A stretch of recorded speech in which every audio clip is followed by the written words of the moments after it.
There is nothing. Only warm primordial blackness. Your conscious ferments in it. No larger than a single grain of malt. You don't have to do anything anymore.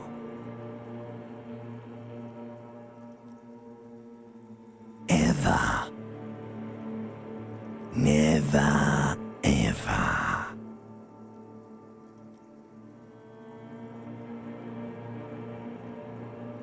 Never, ever, ever, baby. An inordinate amount of time passes. It is utterly void of struggle. No ex-wives are contained within it.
A fiery streak penetrates your skull, trying to force your eyes open. It's a sound, a clarion call from hell. Somehow, you know what it is. A caprice to name a motor carriage.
This fan has two chain pull switches.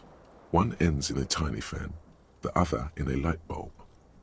A truly horrific necktie has somehow attached itself to one of the blades.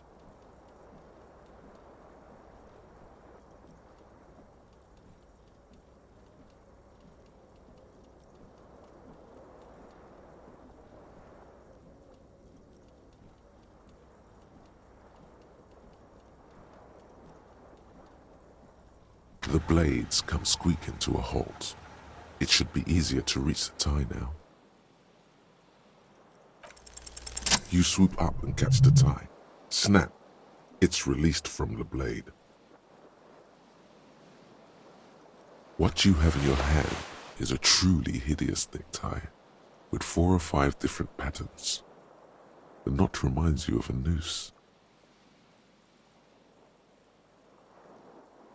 The switch must be broken, because nothing happens. The air in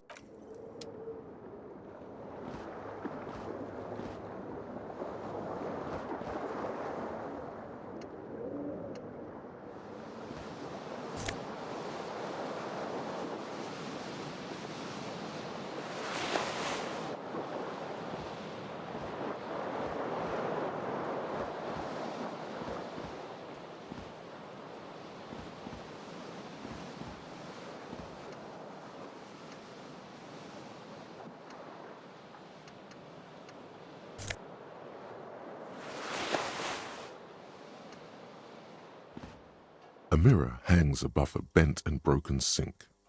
In a fierce discharge of masculine energy, someone has ripped half the faucet off.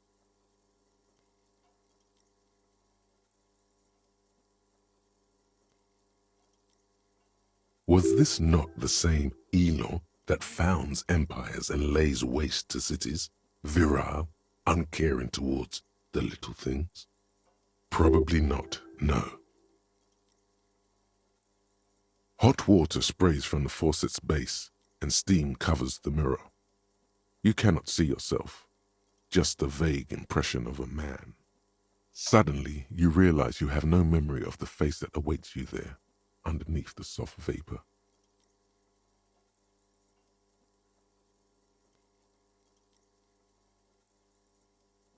As you slowly reach your hand towards the surface of the mirror. Abort. You clearly have not thought this through. You won't like what you see there, and you will never unbecome it.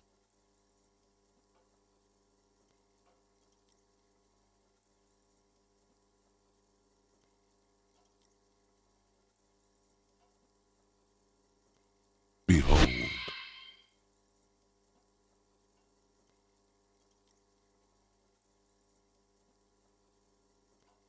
You have no idea who this thing is, do you?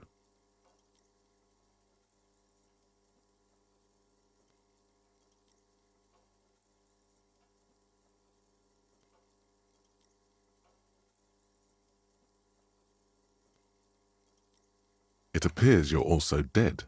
There's clearly rigor mortis on your face. Oh wait, is that an expression? Are you trying to make an expression with that face? Why?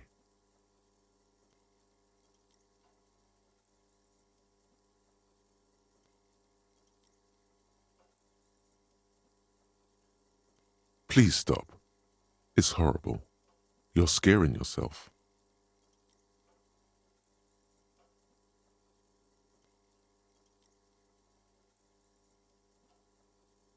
Oh my God. You can't stop. It's like it's not even voluntary anymore. You have worn that grin into your face and now it won't come off. What does it even mean? What is the emotion you're trying to convey?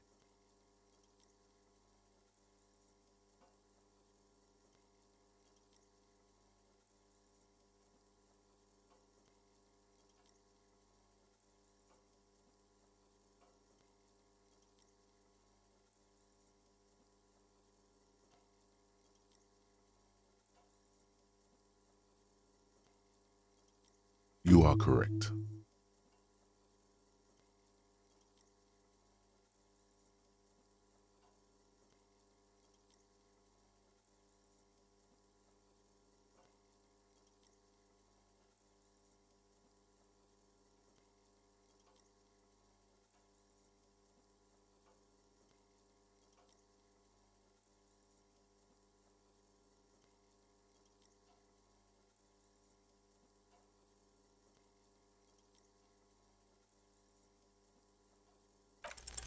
It belongs in the new, the third decade of the current century. Enough time had passed from the failure of the revolution that, for a fleeting moment, free market economy seemed like the ultimate, uncontested way of life for our species. Things were good. It was smooth sailing. People made gold and champagne-tinted interiors and facades to suit the times, calling this the new style. But more importantly, disco happened. For Revachol, your city, that meant only one thing: Guillaume le Million. If it doesn't rhyme, you're not pronouncing it right.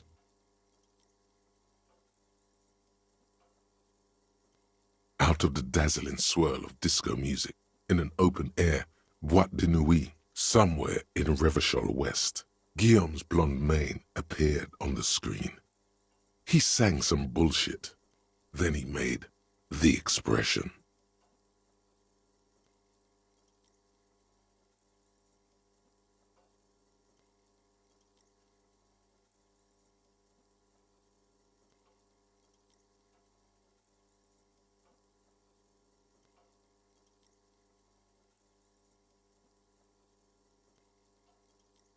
You have some understanding of the near history of disco. The rest is darkness, aside from the useless fact that the motor carriage outside was a caprice cinema.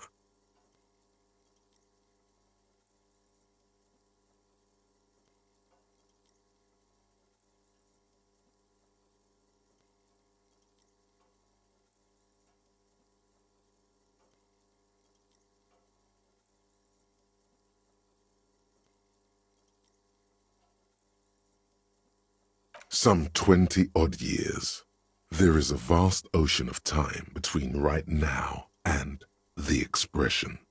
Looking good on you, or anyone. Humanity has run aground in that time. It's a different world now. The expression is a relic. It doesn't have to be. You can swoon over Guillaume and his champagne-corked smile whenever you want to. Maybe some of the stardust will return.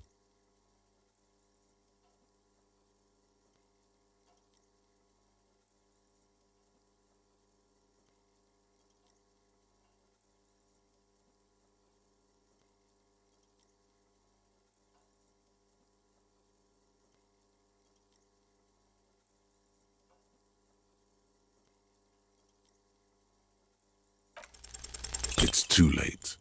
Like an image on film. The expression belongs to your primary motor cortex. It would take a minor neurological miracle for you to cease producing it.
You hear a jingle.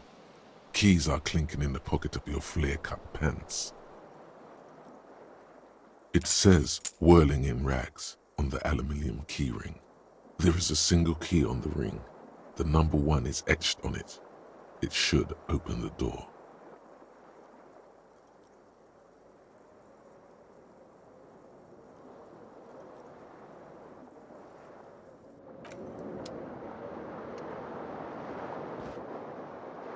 The window stands broken in its frame. Cold wind blows in.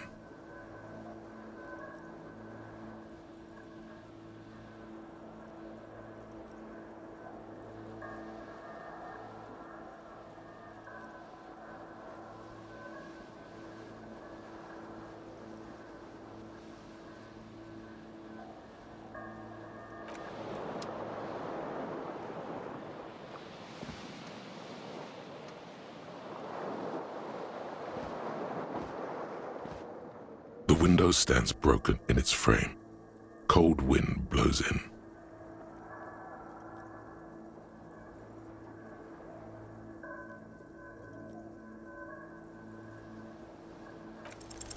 The shards face outward. Whatever broke this window came from the inside. A fine web of scarring covers the back of your right hand, but none of it is recent. More likely a projectile than a held object. There are no fragments on the floor from pulling a tool back in after impact. It is too large for a bullet, yet too small for a piece of furniture. You're looking for something heavy and larger than your fist. Like the green shoe that's on the hat rack in the corner, which, coincidentally, is missing its friend. Congratulations, you smashed the window with your own shoe. Now you only have one. If you're lucky, you can still find the other on the balcony outside. The door to it should be outside your room. You mean someone else took your shoe off and smashed the window with it? This person also forced the drinks on you.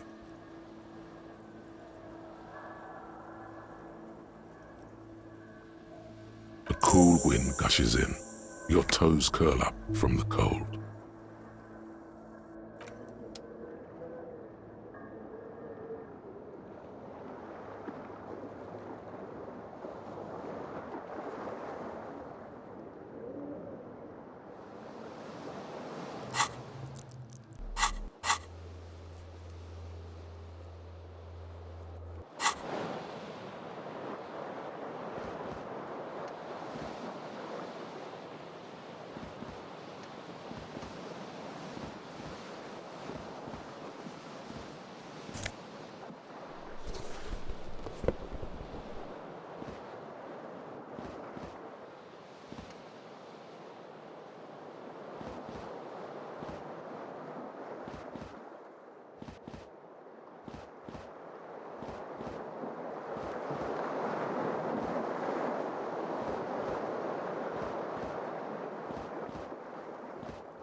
There they both are, two identical shoes, both copiously green and indiscriminately snakeskin, read like two baby crocodiles.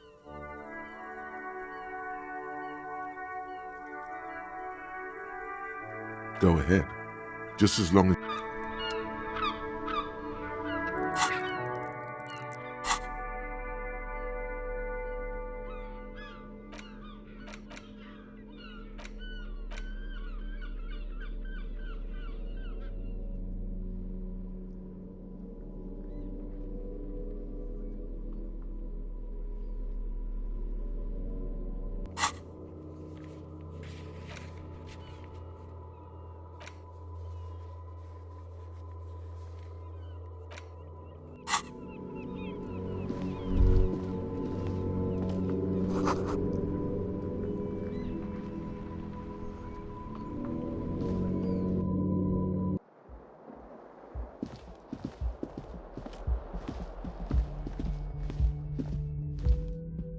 Hello, officer.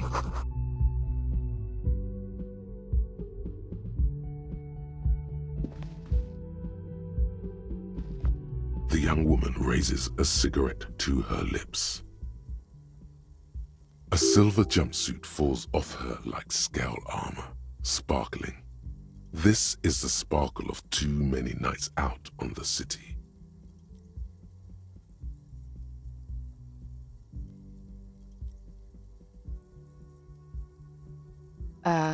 No.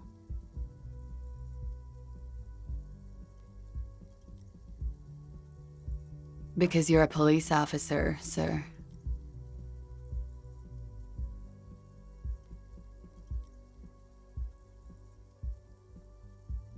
I am, yes. Unless you've been feeding us a set of very well-rehearsed lies all this time. You've been here for 3 days. On official police business, no less. Couldn't say.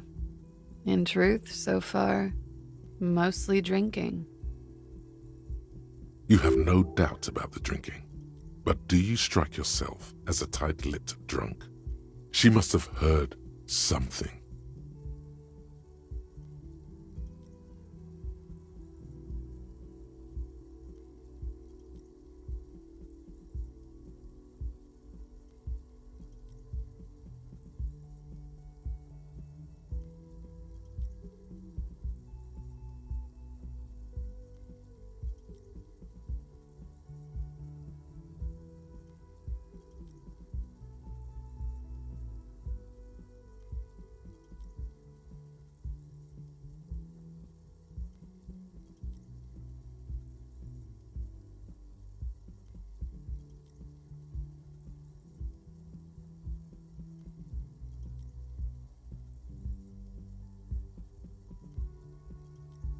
Don't be so harsh on yourself. They let almost anyone be a police officer.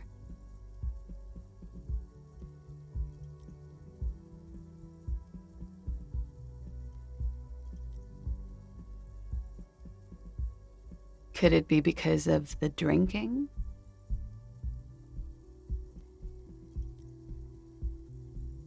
She nods.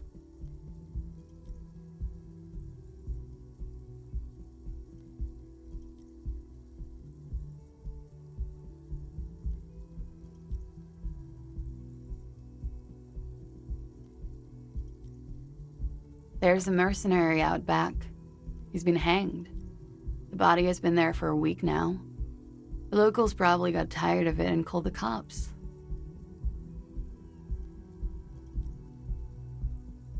I didn't mean to overwhelm you with information.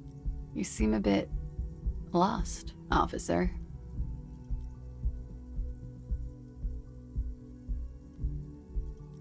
Of course. Be careful, officer.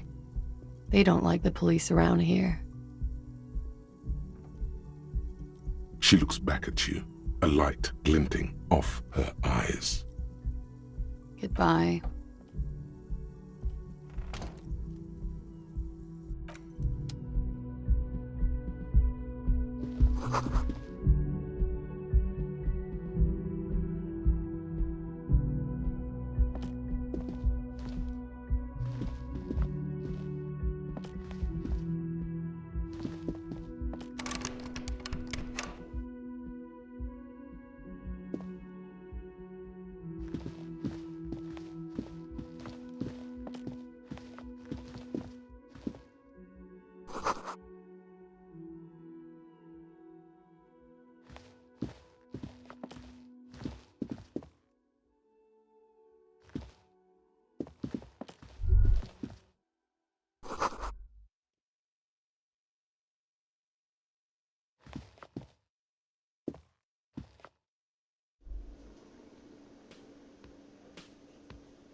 should totally sing karaoke here, the first chance you get.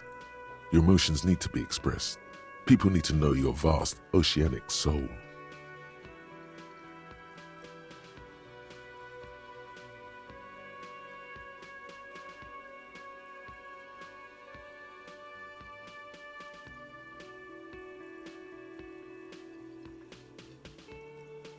Of course, at this point, precise measurements of your soul can only be performed from the outside. It needs through a PA system,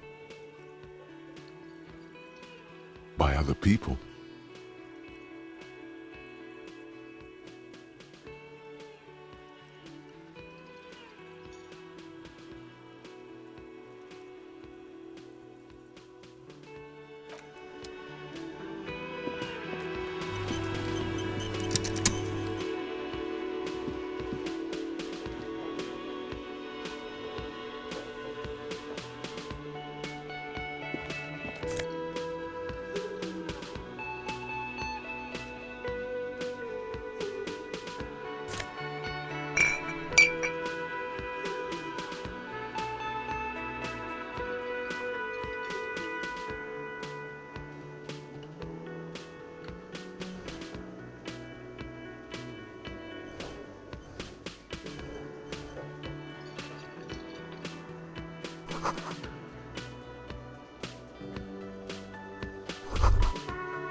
A man in his late 20s stands behind the counter, inspecting a stuffed seabird.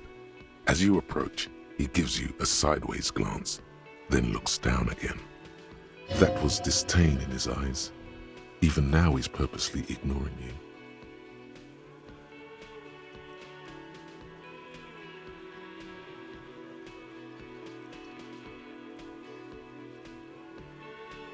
A competent work of taxidermy. The white and brown seabird lies among piles of coasters and drying mugs. One of its wings broken. The man is trying to mend it. Looks like the bird was ripped off the shield that was used to mount it, most likely on a wall. This is the Great Skua. The seabird is the symbol for the discovery of the Insulindian Isola, the part of the world you are in right now.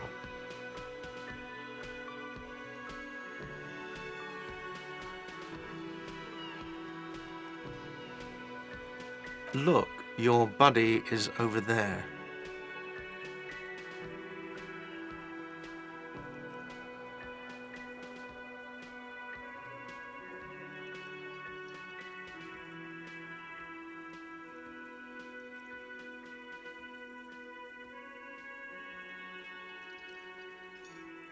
Why don't you go and talk to him, okay?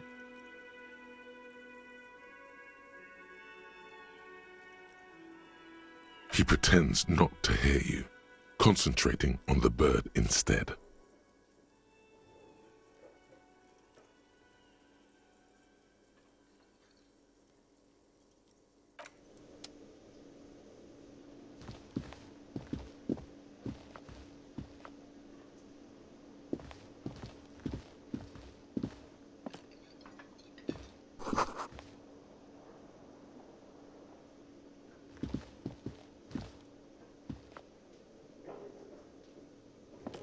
Hello, sweetie. You shouldn't keep your colleague waiting.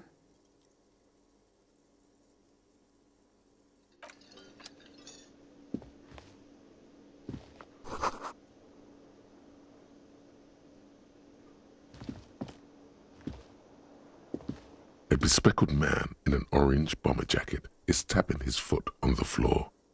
Looks like he's waiting for someone. As you approach, he narrows his eyes and extends his hand in greeting. Hello, I'm Kim Kitsuragi, Lieutenant, Precinct 57. You must be from the 41st.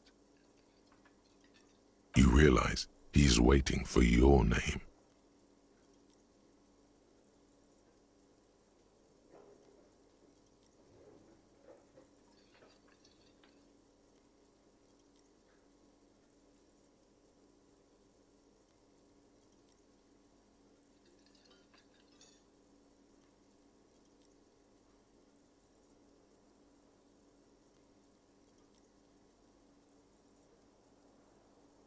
It looks like we had a little scheduling error on Sunday. Saturday too, actually. Have you had time to talk to the manager here? What he means is, he has been trying to meet up with you for 2 days, but you have been otherwise occupied.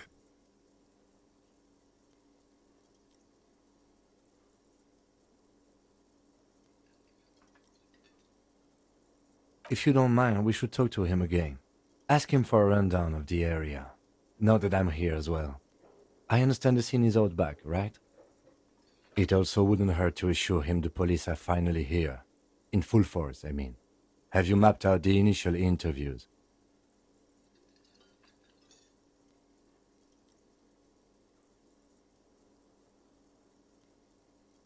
Good. But even if you haven't, we'll have time for that after we take a look at the coroner's case. Have you removed the dead body from the tree?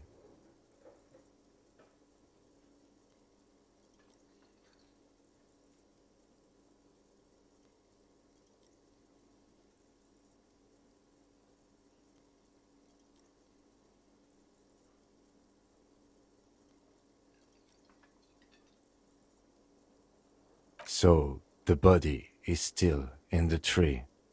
This is the first time you detect a weariness in the lieutenant's voice. It is obvious he would have preferred for the body to no longer be in the tree. Where it has been hanging for 7 days straight. We should go there as soon as we are done talking to the owner.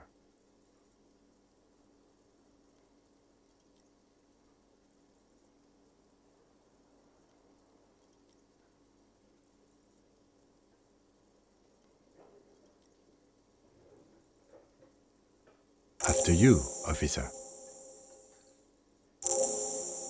If you're about to embark on an investigation, shouldn't you have a badge?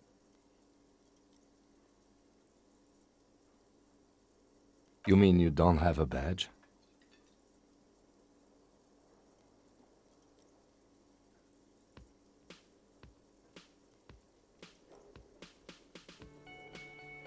Losing your identification card is a serious matter. My vehicle has a shortwave. You can use it to report your badge missing. I advise you to try to locate it as quickly as possible, but getting the body down should still take precedence. Lieutenant Kitsuragi is now in your party. You can talk to him whenever by interacting with him.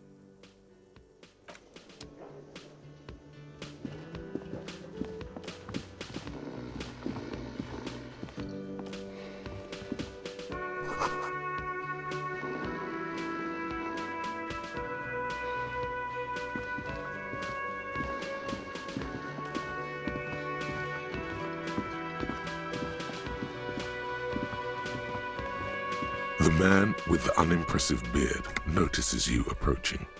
He drops the ledger he was holding and turns to the lieutenant. Mr. Gart, right? You run this place. Yes. I am Kim Kitsuragi from Precinct 57. This is an inter-district investigation, so joining me from Precinct 41.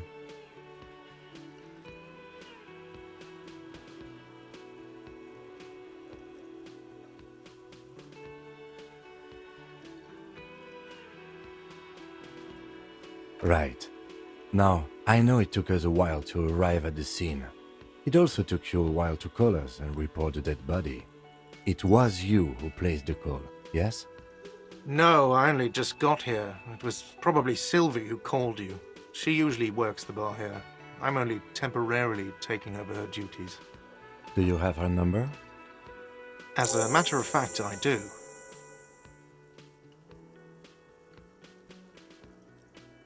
You said you just got here. From where? Are you a local? What, of Martinez? No. I live in Jamrock. I only sometimes come here to keep an eye on the place.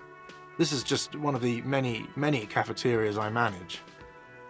But you still know your way around, yes? In case we need directions. Yes, I know where some things are, but as I said, I don't live here. I just used to work here. And I'm not going to start working here again, if that's what you think. I didn't imply that. Detective. He probably means this is where you step in and ask your questions.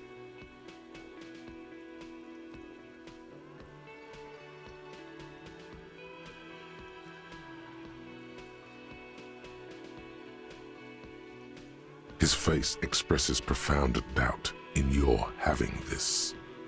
Ask him about the body's location before asking if he killed him. People give up information in the more innocuous questions, which you can later use in the more sinister ones, not vice versa.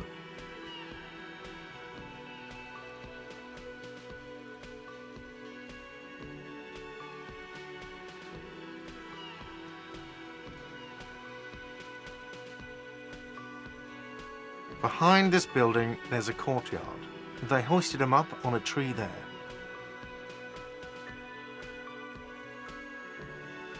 That's easy. See that door there? First you exit through that. Then to your right, you should see a big hole in the fence. A really big one. You can get to the courtyard through there. No need for the keys. The hole is big enough for the Franco-Nigerian cavalry to fit through.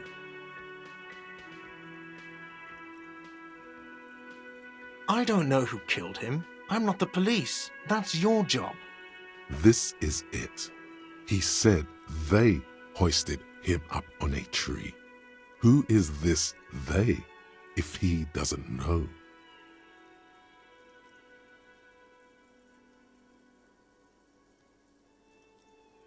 Oh, people are saying it was the union dock workers, that it was a lynching.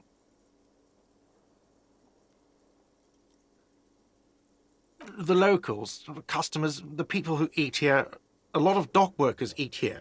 Sylvie told me everyone knows the dock workers did it. Did the debarders themselves tell her this, or is it a rumor? I don't really know. You'll have to ask her. I would suppose it's because they have nothing better to do.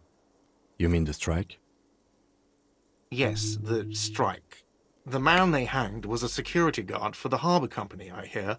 A mercenary. The unionistas probably thought they'd send a message.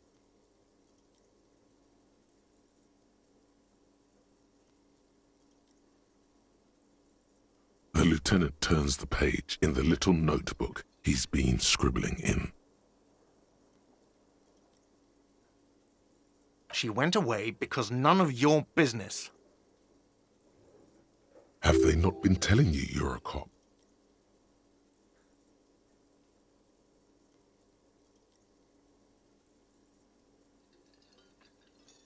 Okay, you got me. She went away because of the dead body out back. And because I asked for her number. That's why Sylvie went away. I hope you appreciate that.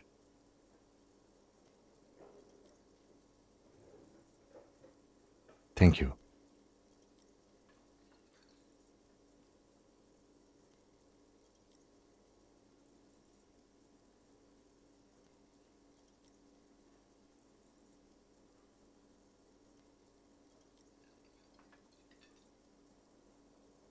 I asked an employee out. She didn't want to come, but felt obliged to.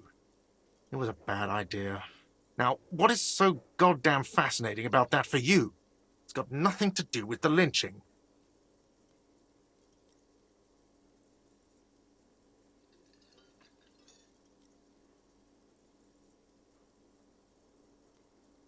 Good for you. Was there something else? I'd like to get back to what I was doing.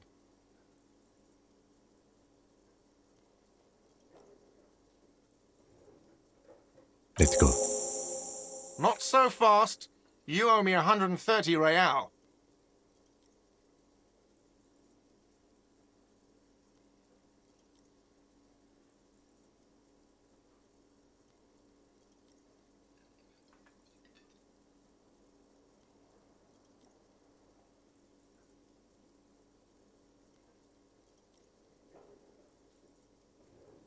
Oh, excuse me. You owe me 130 real.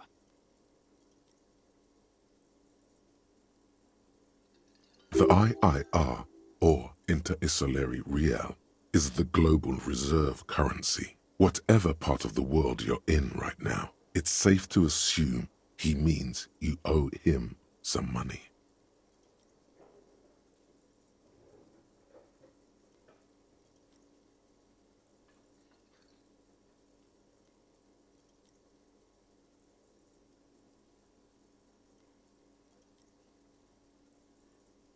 Wow, you're a genius. Yes, that's right, money. You owe this establishment 130 real.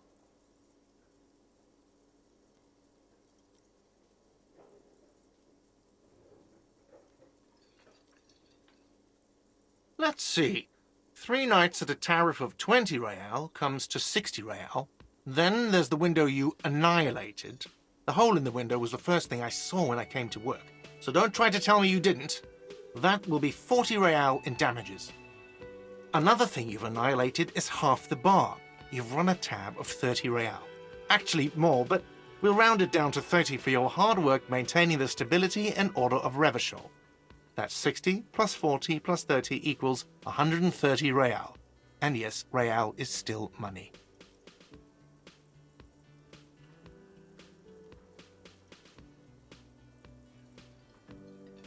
You can't arrest me. I haven't done anything.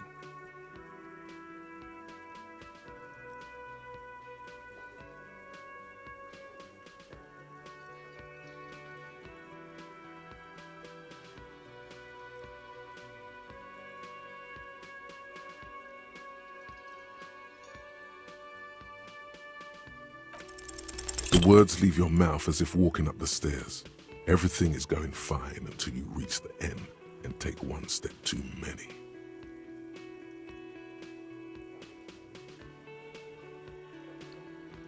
Oh, so apparently I'm a bitch now. Okay, I'll be the bitch, and you'll be the broke cop who owes me money, and no one will arrest anyone because that's insane. How's that? Sir, leash in your tongue.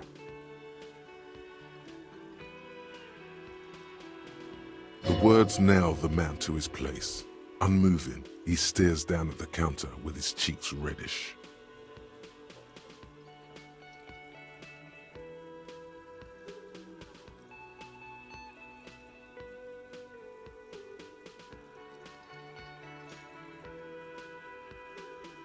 Officer, you need to contact your station.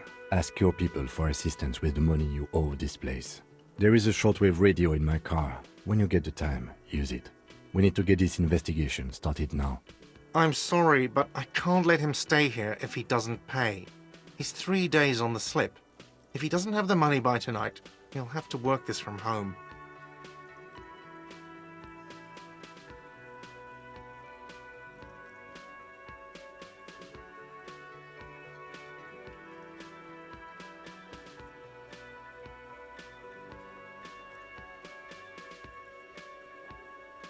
You can look, but the union squeezed most people out of business to fund the strike. So, I don't know, your best shot is just going home.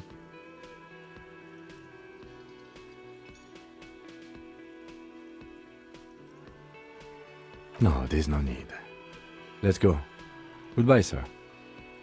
The man stands silently behind the counter, with his eyes fixed on the broken taxidermy, then on the ledger. He does not. By the way, where is home? The address is coming up blank, and this place sure isn't it. But you've been at this hostel cafeteria for only 3 nights. Where were you before? You had to be somewhere.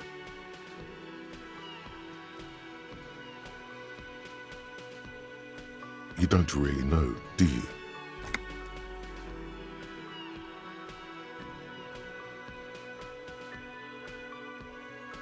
A vague, blackened image doesn't sound like somewhere you can stay if you run out of money.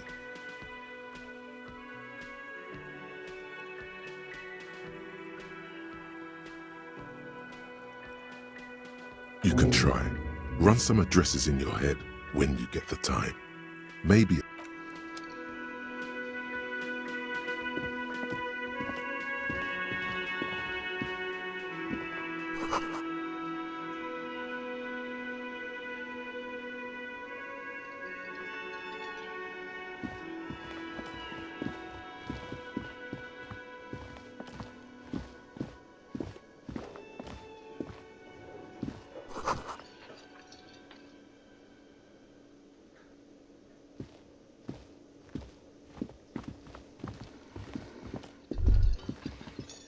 that sugary black rum stain on the counter makes you teary-eyed with joy.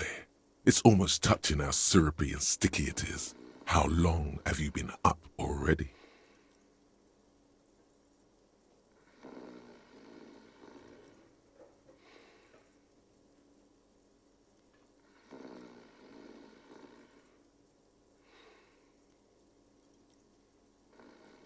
Sweet Lord, a whole hour. And you haven't thought about rum and lemonade in all that time? You've truly extinguished all trace of yourself.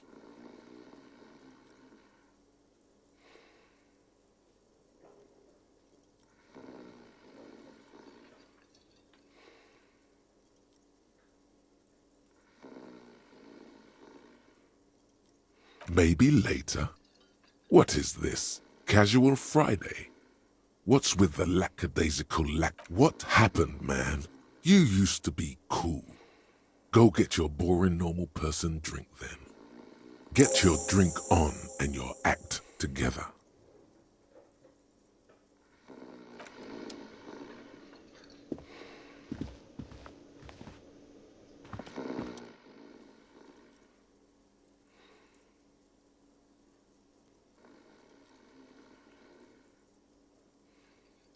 On the counter, rolled out of his open hand, you see a blister pack of headache medicine.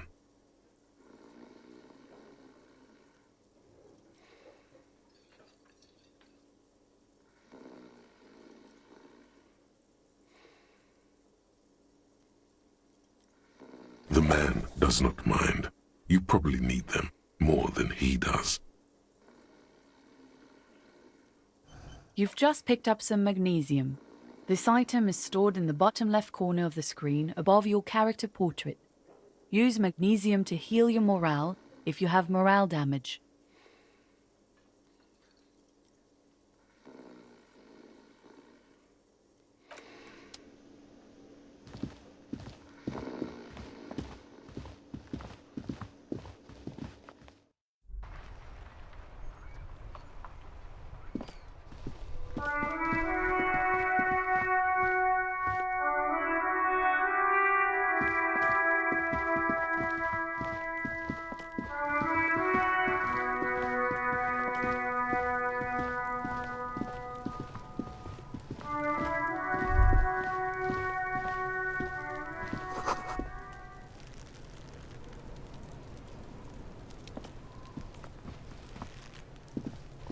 The corpse looks at you with bulging white eyes.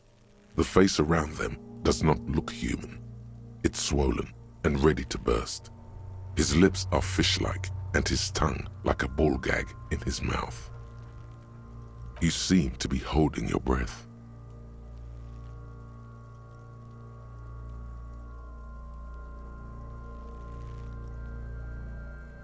A cargo belt twists his neck at an unnatural angle. The body below appears stiff.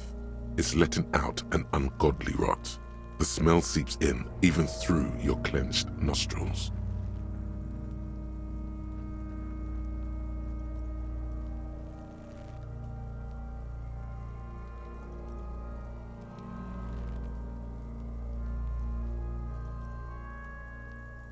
Active decay. It's okay to throw up, officer. No one is judging.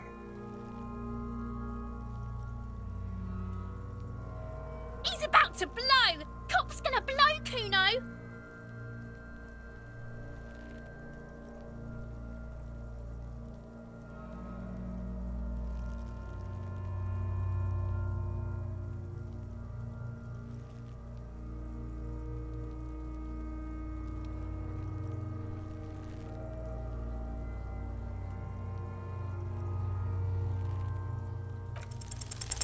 The smell is repulsive. It pushes in from your mouth, more instant and more familiar than anything you'd expected, more fever than odor. It fills your mind.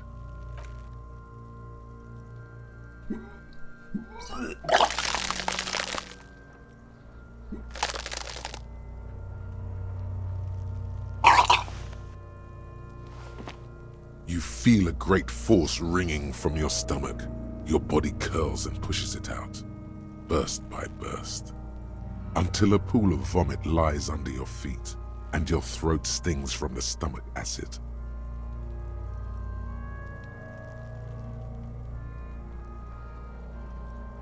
It's okay. Happens to everyone. Keep it.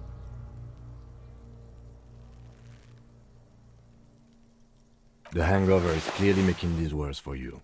You could use some ammonia to clear your head.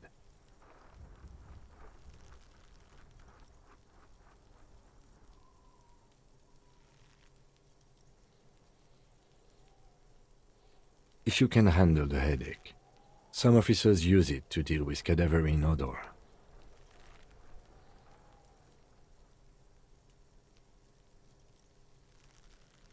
There is Frit nearby, east of the hostel.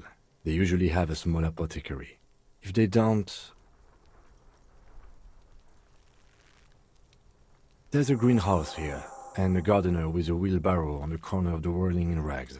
If she works here, she might have something for the smell.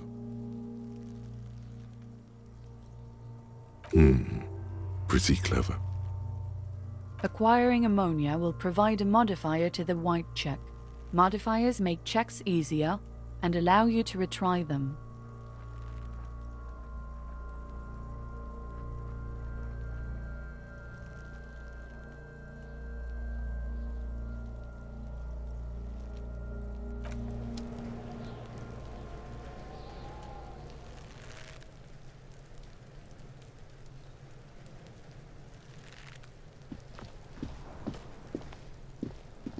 There are several footprints in the mud, left by work boots. Anywhere from 6 to 12 pairs have walked here.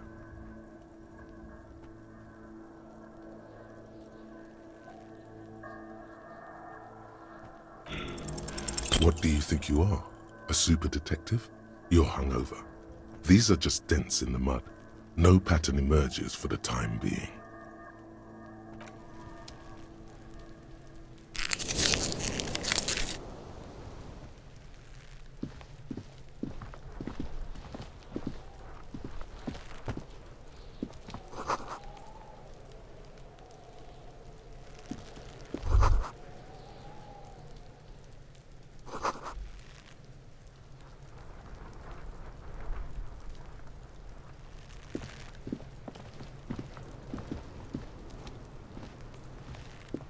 Kuno's got this!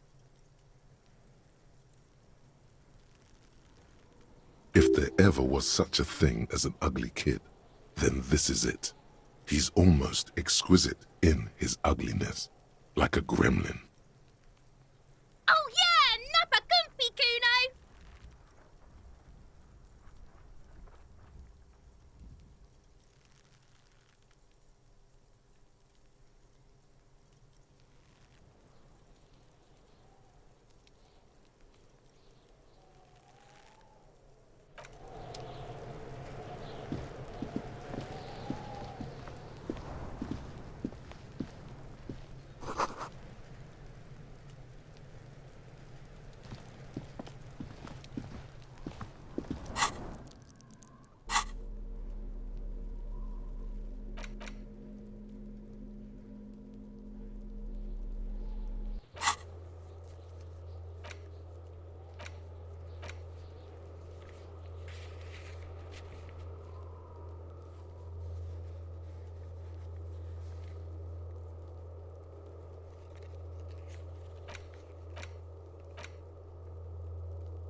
This trash container is locked.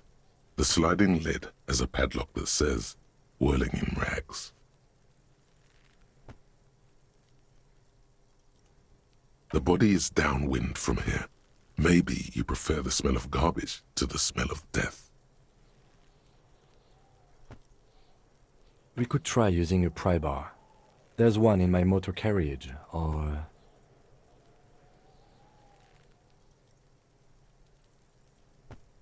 Or we could ask for a key from the manager of the Whirling in Rags.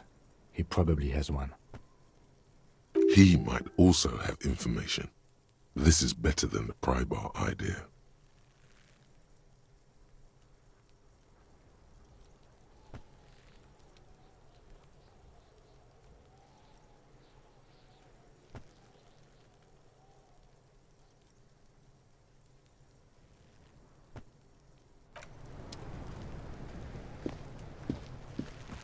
Kuno, the pig's getting pretty close to me. Come to snuff my shit out, I think.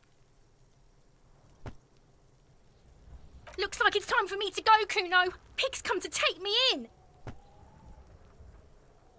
I'm going away for a long, long time, Kuno. Going away for life. What's going on there? Fuck are you trying to pull, pig?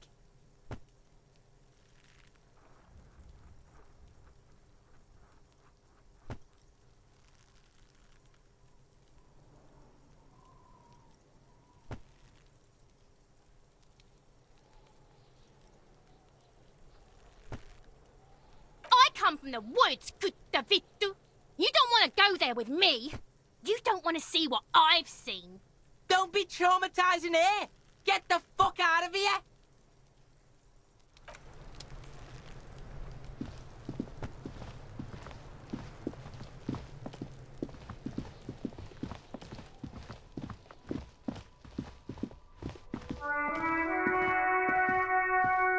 An old call box with a matrix of push buttons lists all the companies in the East Delta Commerce Center.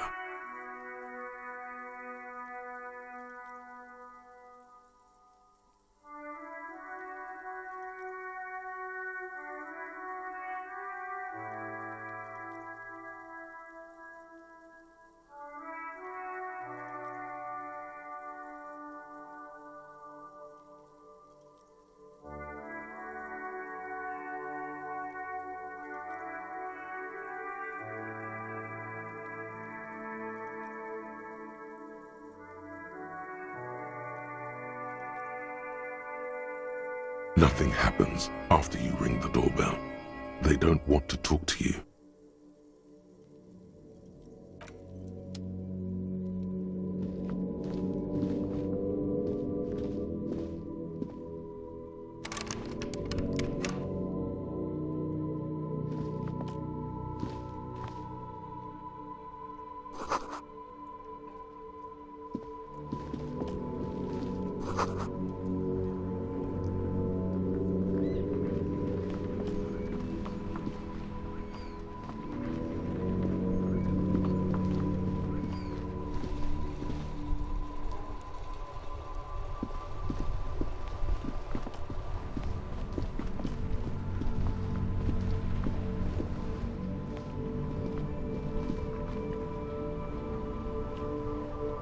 The RCM in Martinez.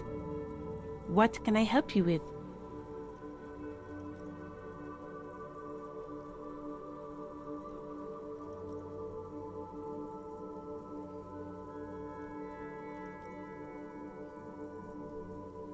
Of course. What can I help you with?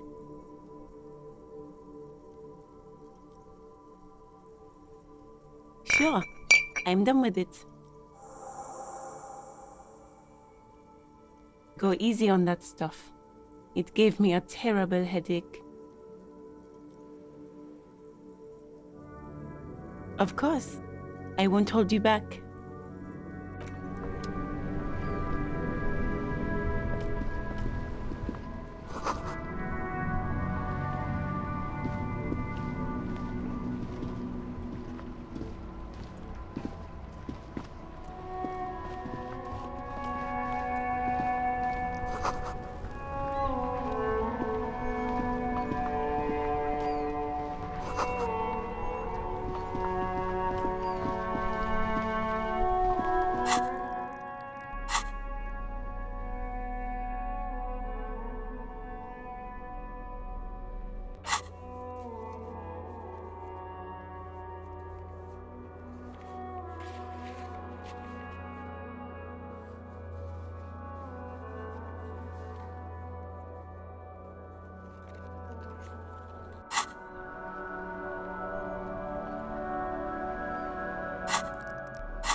There he still is, looking right through you with his white eyes. The body below is entirely dedicated to that corpse smell.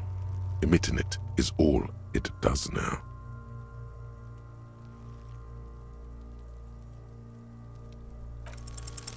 You crack open the ammonia ampoule and breathe in.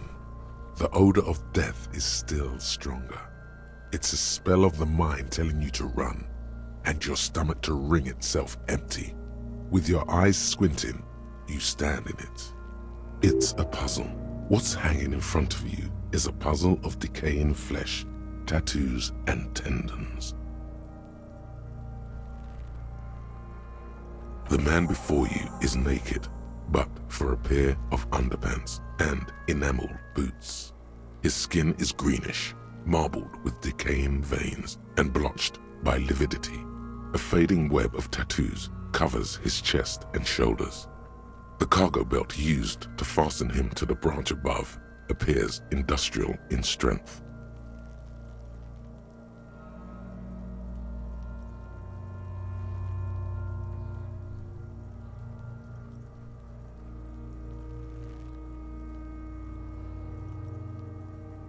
The material appears to be ceramic.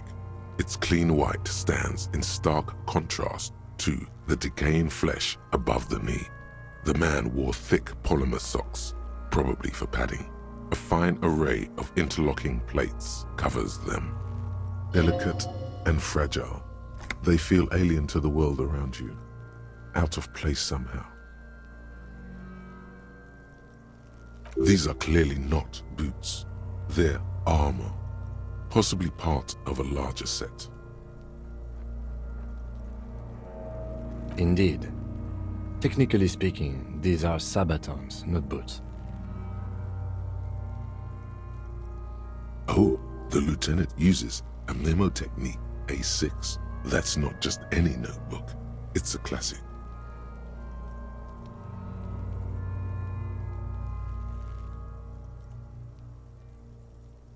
It's all you, baby.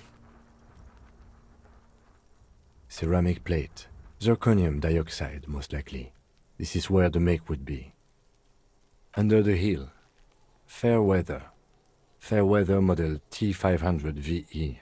I'm guessing that's vitreous enamel. This is advanced stuff.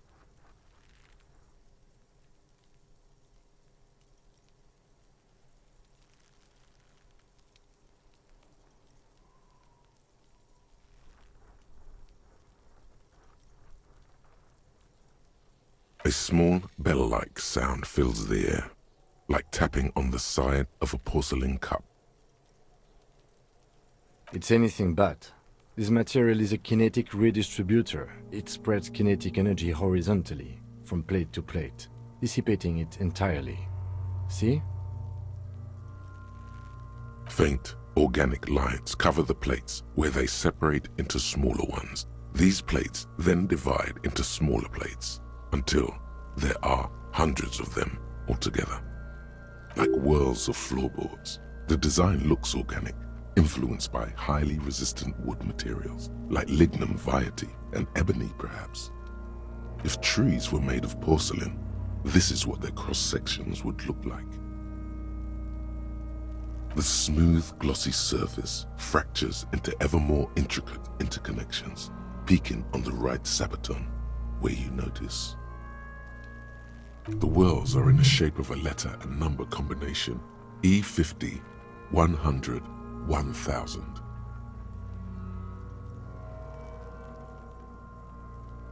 Good. Can you read it to me?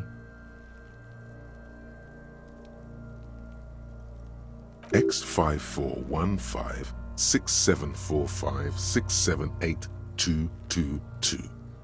Let's lie.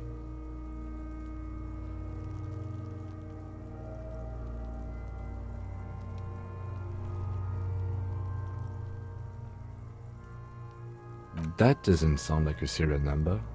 Where's the structure and logic of a line of manufacture projects? Well, no matter. We should run it anyway.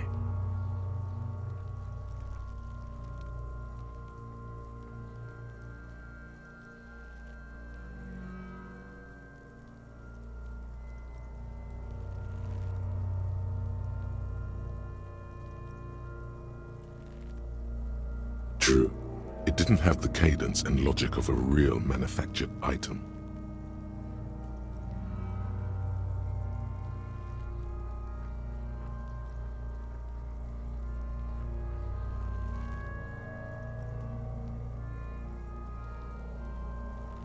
Officer, the decomposing corpse has temporarily suspended my sense of humor. Let's continue in a less playful manner. Anyway, we have a make and a number. That's something.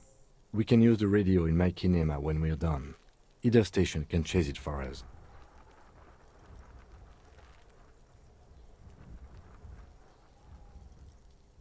The locals probably scavenged it. It would be odd if he had more on after 7 days. We should keep a lookout for these pieces. The armor could yield information. Maybe he'll know something.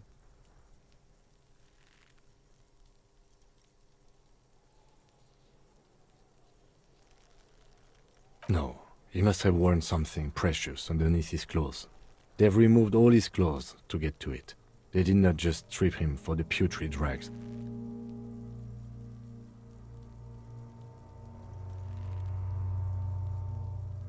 They usually hang them completely naked for that. La puta madre, the Mazda, the Besmerties and the like. This one still has his underpants. Fucking talking about underpants. Clearly, Kuno would like to interject something here, but there's not enough for him to hold on to.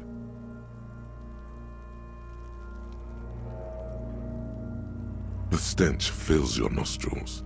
As you push downward, an ominous creaking sound comes from above. Stop!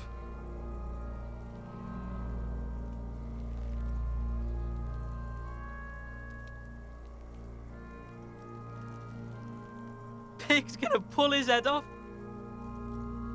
Brutal!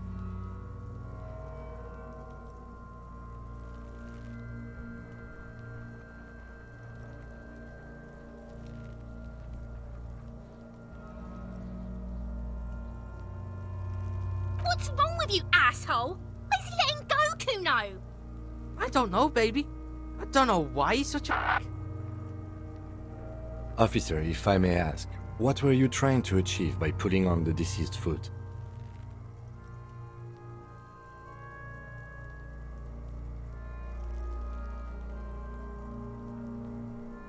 The stench fills your nostrils. As you push downward, an ominous creaking sound comes from... Stop! Pig's gonna pull his head off. Brutal!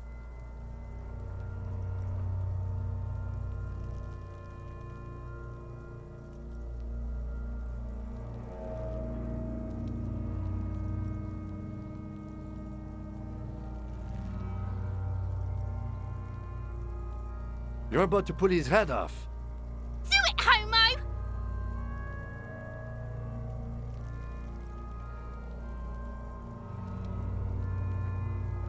Pull his head off. There's no point performing an autopsy if you do. We'll have compromised the coroner's case. Indeed, from this angle, it does look like the neck isn't going to take much more.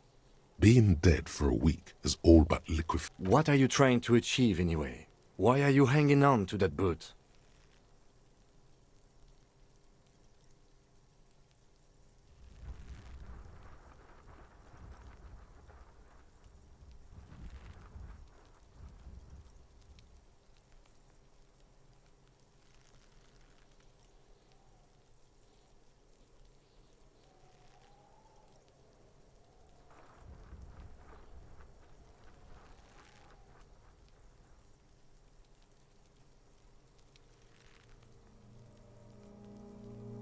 How many clues do you need? You already found a number. Besides, there's no way you're getting them off. All the organic matter in his body has been flowing down into the boots. They are fused to his feet now. Why do you think the locals haven't scavenged them yet? You're sure there's a way to peel them off, but first the body needs to be down. And second, it would probably be better if the lieutenant wasn't around. The anticipation makes you crack your fingers. feels nice. Nice and cracky.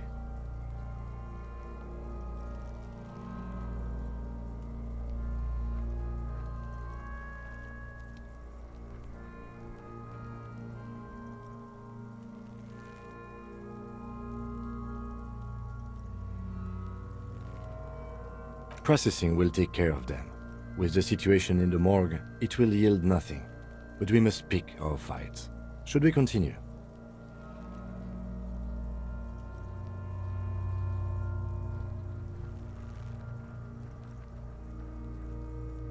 That's for us to find out. Mr. Gart implied he was security personnel for the harbor company. This confirms my own assumptions.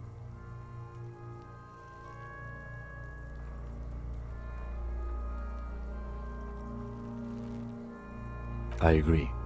This equipment is way beyond what a guard can afford.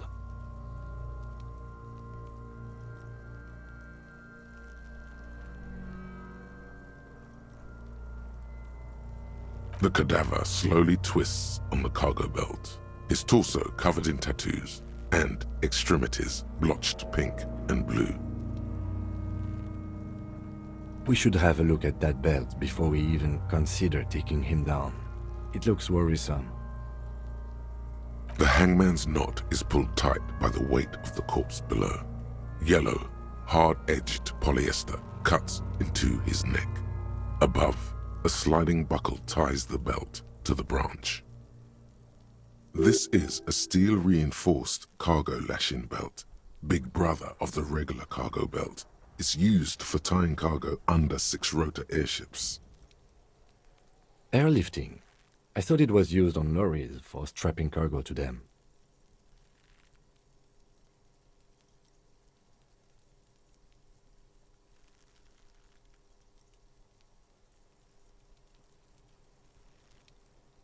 The local harbor uses 6 rotors to shuffle containers around. I get the sense they use whatever was on hand without paying much attention to not incriminating themselves.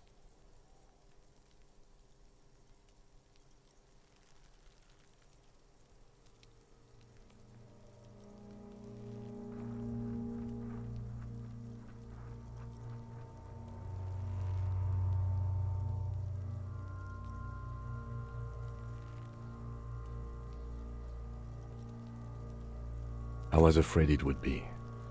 Thin steel wiring, parallel strands. This makes getting him down more problematic than I had assumed.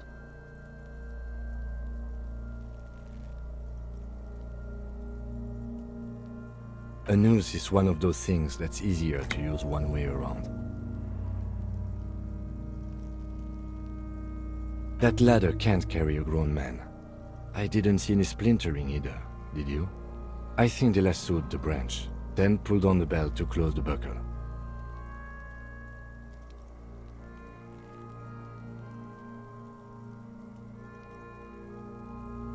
Could be.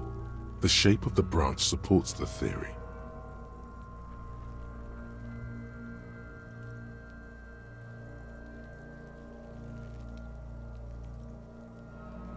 The brief suggested as much, politically motivated by the ongoing strike. Did you not get a briefing?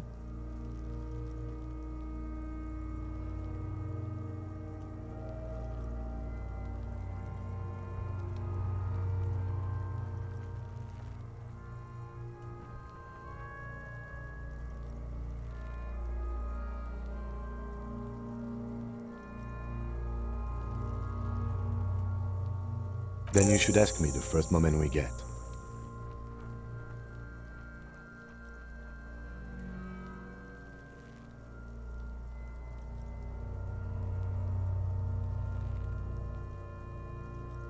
The cadaver hangs from the cargo belt, limbs limp and torso covered in tattoos. An intricate web of blue lines stretches across the torso, from the right shoulder to the solar plexus. Each time they intersect, a small white star is formed in their crossing. Hundreds of fading asterisks riddle his skin. Their concentration is highest around his heart.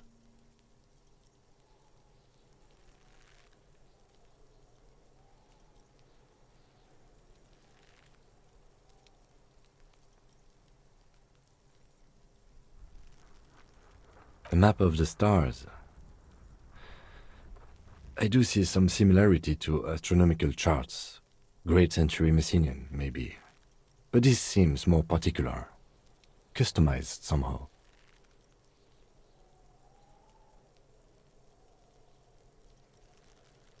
As if someone left out most of the night sky, filtering it through personal choice.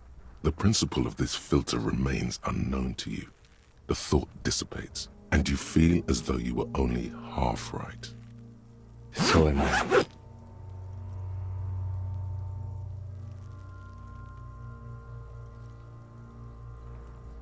He takes a thin piece of milled aluminium from his coat pocket and pulls it open. Sounds like a sword being unsheathed. A small lens appears, some sort of camera.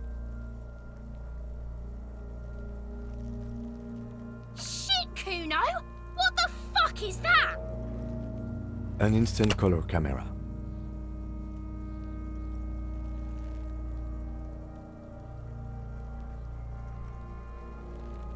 I have only 2 ampoules, so nobody move. I don't want to waste one.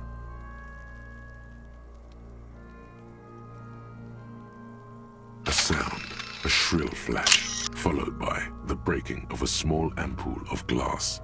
You see streams of color pour onto the thick, glossy piece of paper, rolling out. In case we need it.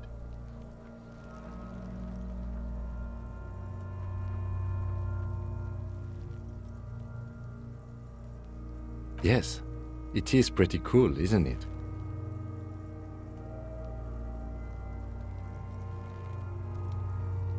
It contains insight to the victim's person. By his build, I'd say this was a man of physical violence.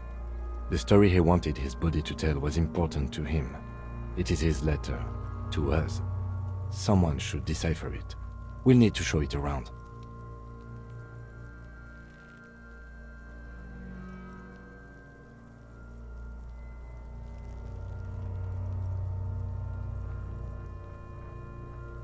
Here, a souvenir.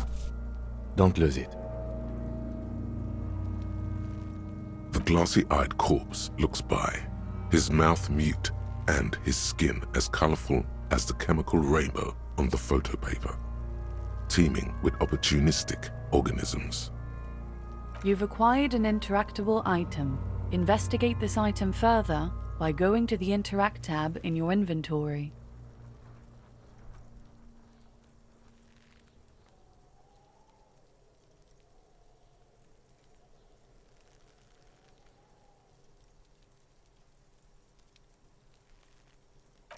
Are you sure we finished the preliminary examination of the cadaver? We might miss some of these things once it's done.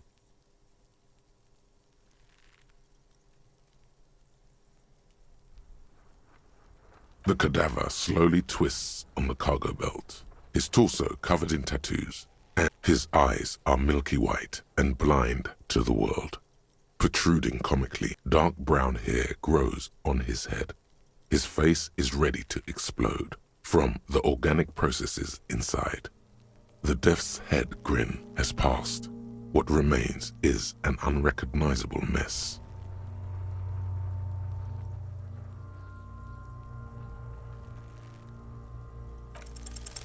I'm gone.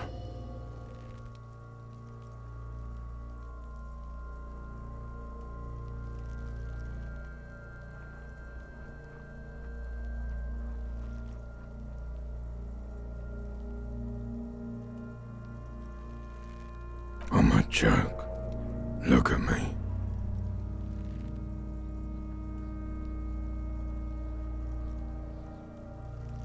A killer. A motherfucker. And a killer. Go ahead, Cobbo. Into the wild pale yonder. In the past. Way out in the west. What do you mean?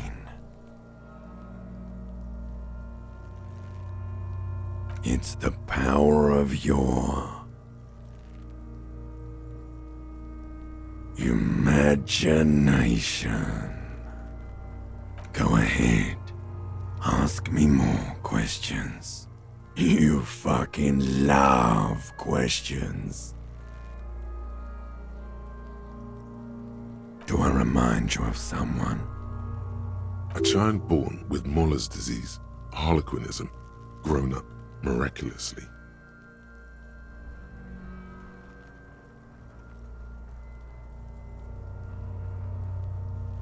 You sure I got out of that one, Coppellini?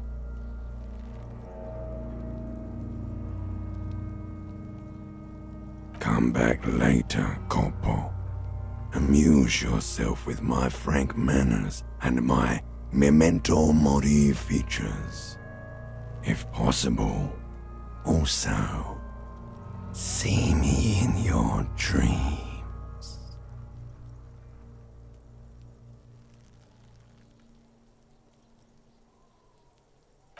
The steel-reinforced belt presents a unique challenge. I brought chain cutters, but I don't see a good angle of approach to the belt.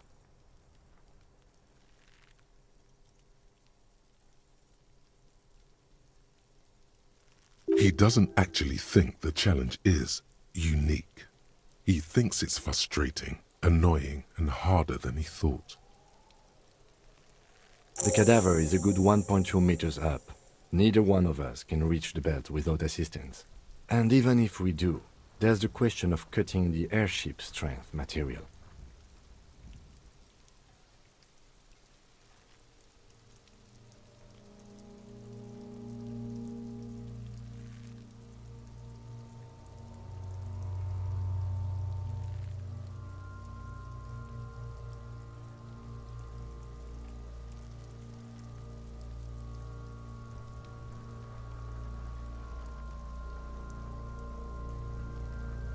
Yeah! Bang bang time, pig! Shoot his head off! How? Where the buckle ties the rope to the branch, that's a good spot to aim.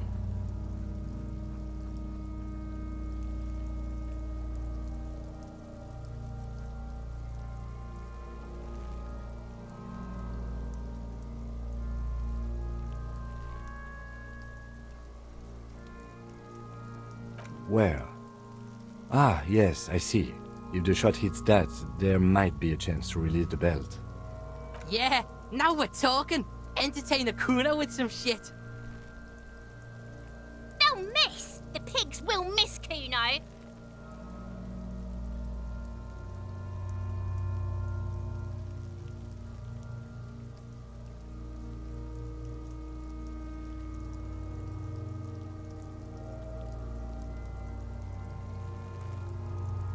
I'll blow his head off. Take it! Take the shot! Yeah, take the shot. Kuno wants some of that shit. Silence. With his elbow sharp, the lieutenant unzips his jacket and produces a lightweight firearm. He drops a paper cartridge in the barrel, separates the scouring stick, and gives the cartridge 5 tucks.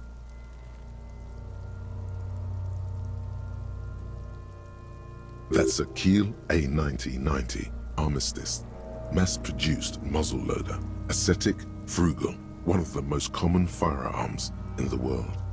He then steps back and assumes the fellow's desk position, taking aim. The corner of his eye twitches. His finger is on the trigger.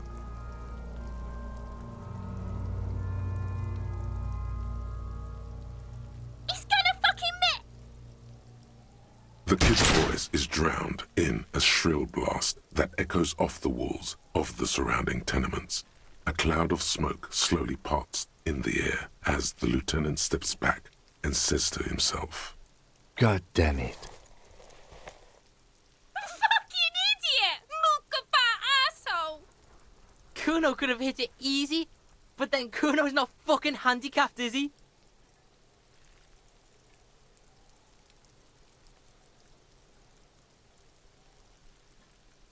Kuno's sorry too. Kuno feels sorry for the Beano Cloud.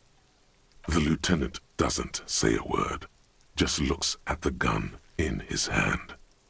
No, we are lucky as it is. We didn't break anything, and the victim remains uncompromised.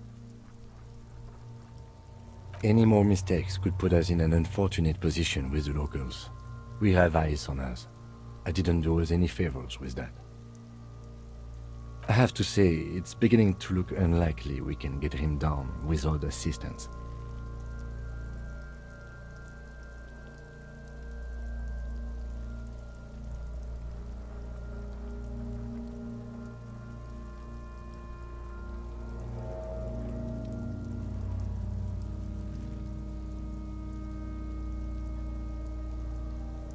I was really hoping we wouldn't.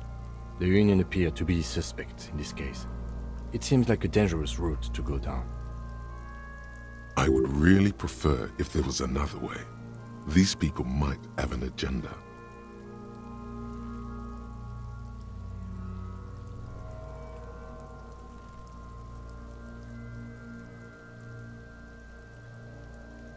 But what other options? The corpse twists on the belt, like chicken on a skewer.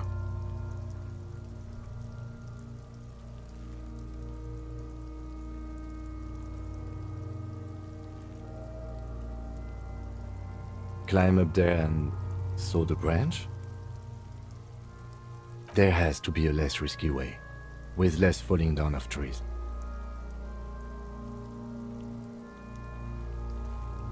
Someone else? You mean like the police? What was that about processing, then? Weren't they supposed to take care of the boots? Why don't they help?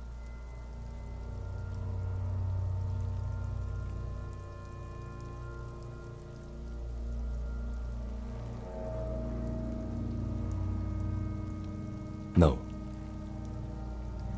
Think of the boys from processing as murderers. Only instead of people, they murder crime scenes. Processing is a wrecking crew. They know how to commission off items and how to work the incinerator in the morgue. I know it's hard, but I assure you, the others won't come to help us. And we have a growing sanitary concern here. We need to get him down, fast.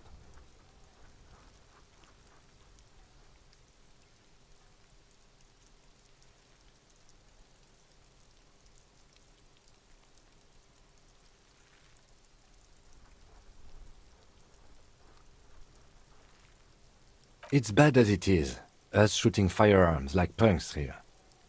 Go ahead, I'm not stopping you. Just don't hit the victim. They only have one gun! Oops.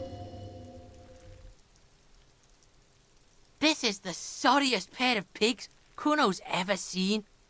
Officer, why do we only have one gun?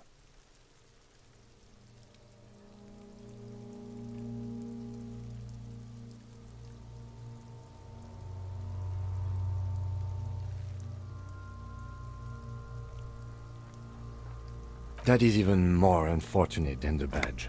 You need to contact your station about it as soon as possible. Try not to lose this one, please. Yeah, take it, you fucking banani boyka! Take it and shoot yourself in the mouth!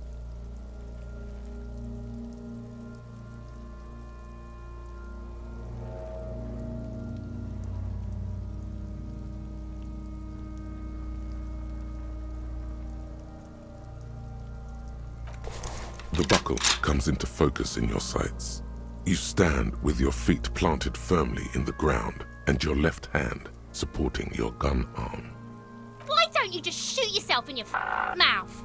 At least you won't miss.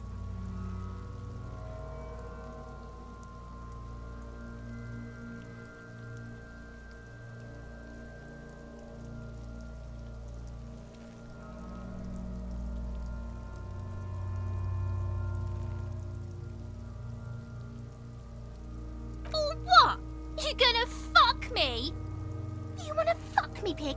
Is that what this is about? Your field of view narrows. The branch slowly moves, becoming entirely two-dimensional.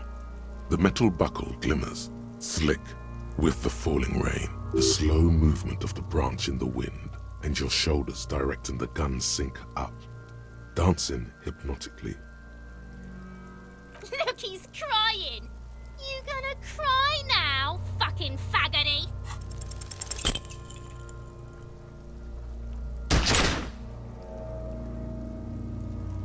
A plume of smoke erupts from the barrel. Your hand goes numb from the explosion. With your ears still ringing, you lower the weapon to see what happened. You missed the belt, but hit the corpse straight in the chest. Bits of ribcage protrude from the skin. No blood, only a murky sludge dripping down his belly. Oh my god, he's gonna fucking cry! I knew it! What a mulko!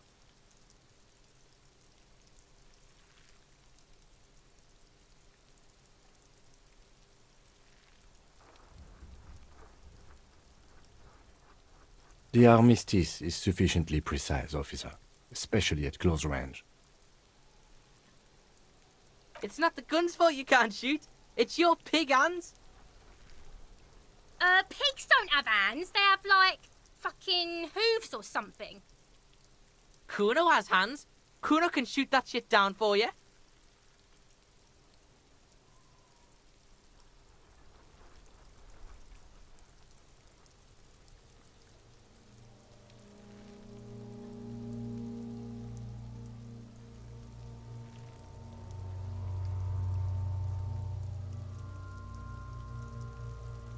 Cop's bitter because he fucked that corpse up, Kuno.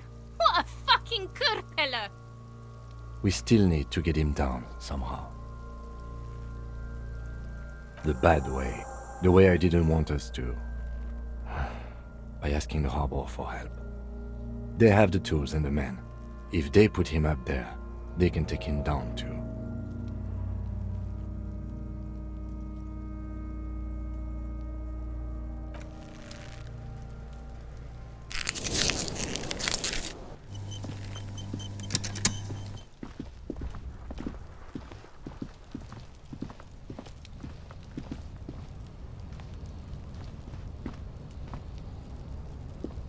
An inconspicuous pile of the roofing material, Eternite.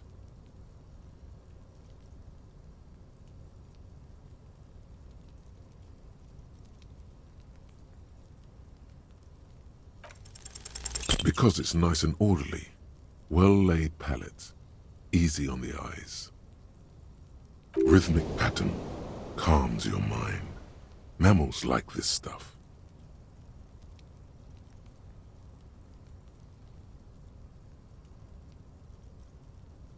It's nothing. Someone just left some roofing material slanted against an old shack.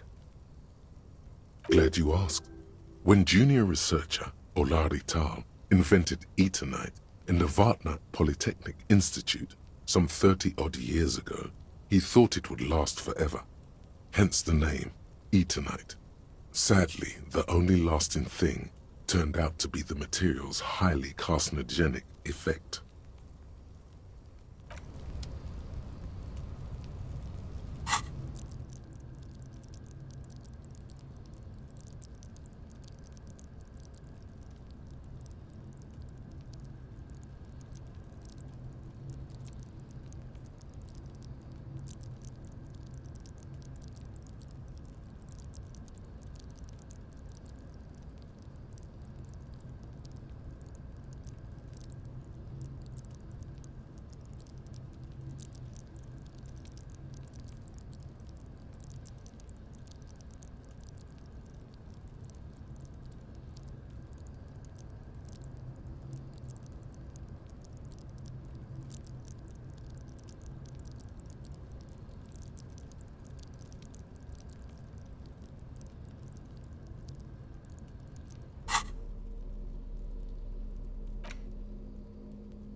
planks of the bench do not look overly comforting.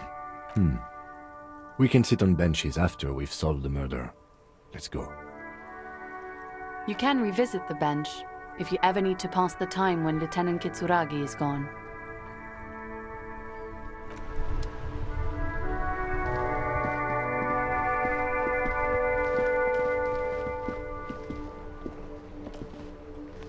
This Post Lavantorie mail collection box has been heavily vandalized with graffito. A closer inspection reveals 2 bullet holes in the front.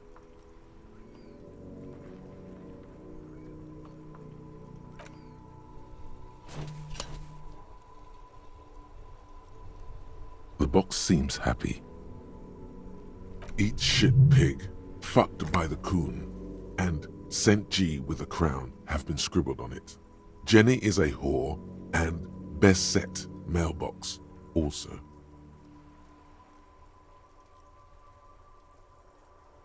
The mail collection box seems cathartic, thankful even. So do you. You shudder, then you swallow.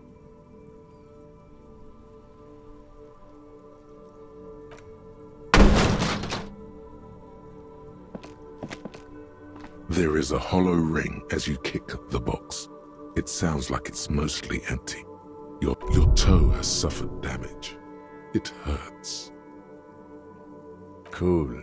You really showed that mail collection box. He does not actually think it's cool. If anything, the lieutenant feels sorry for the poor box. He's leaning in to inspect the layers of graffito that deface it.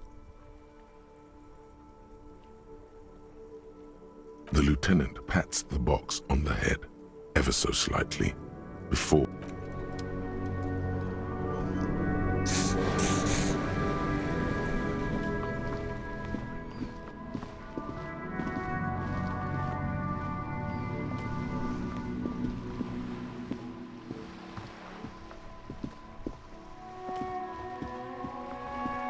Hello, sir. Step right in. The store is open.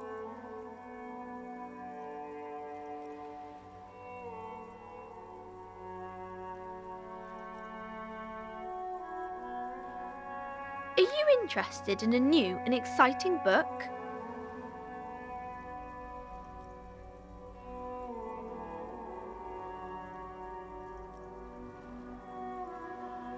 It's a bookstore, sir. We sell books, postcards, and some board games.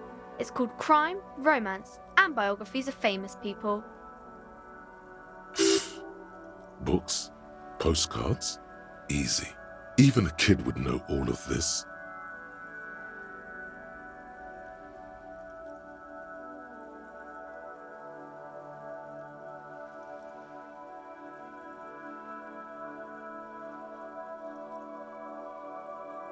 Don't be a fool. As an expert, it's your duty to tell what you know to everyone.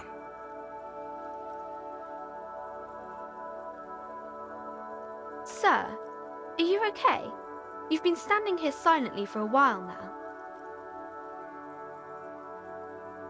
Okay, sir. I'll try to answer any questions you have. I hope they're about books. My name is Annette, sir. My mum, her name is Plaisance. She owns the store. She's inside minding the register or organising the stock.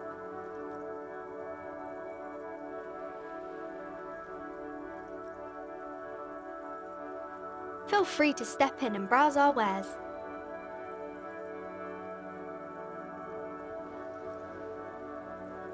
I'm signalling that the store is open. Otherwise people might not know. They'd miss out on the crime, romance and biographies of famous people.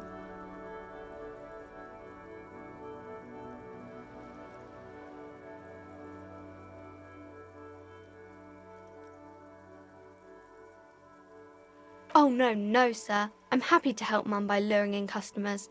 Besides, I have some hot juice in my vacuum bottle to keep warm. I do my studies at home at the moment. I have to help Mum keep this place running.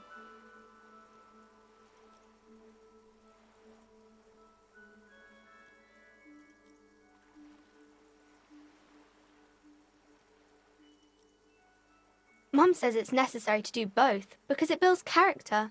Mum says a proper worker is dutiful. That's how you get ahead in life. You succeed. Mum says it's peachy. She was a little afraid at first.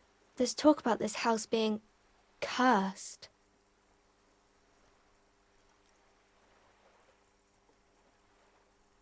Cursed in the way that makes them say that no business has ever really thrived here, sir. That they all go... Exactly, but we've been doing fine so far.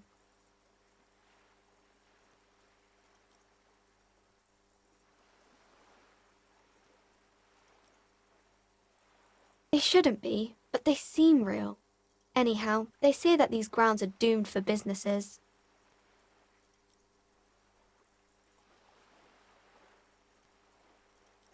Of course, sir.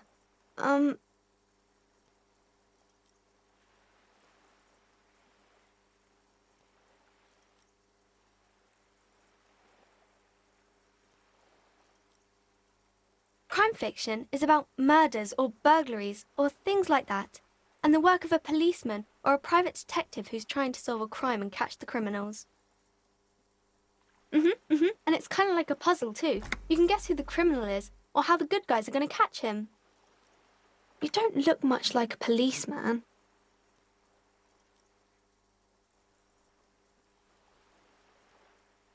Didn't mean to offend, sir.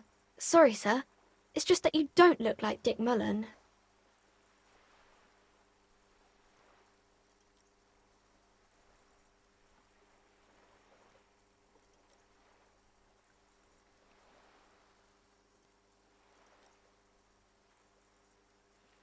She looks at Dick Mullen, frowning. He isn't even drawn right.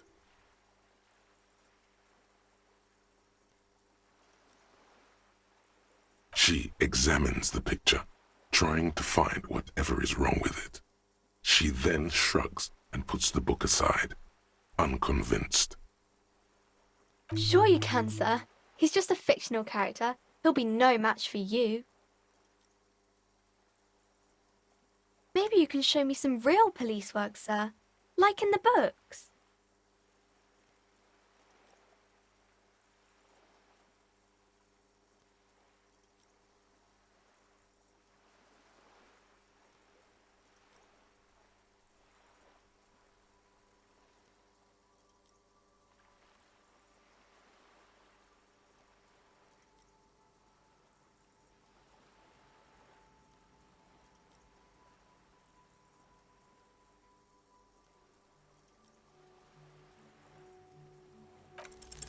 She failed to deduce anything substantial. She waits intently.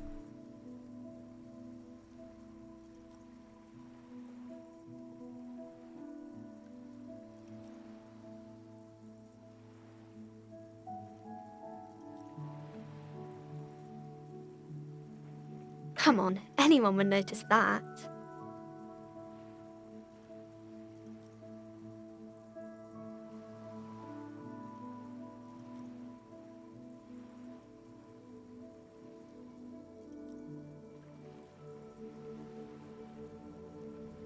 It's the type of book where there's a rich lady and she has to choose between the good man and the bad man. Or there could be a story about a poor lady getting a rich man. It's about man and lady business, sir.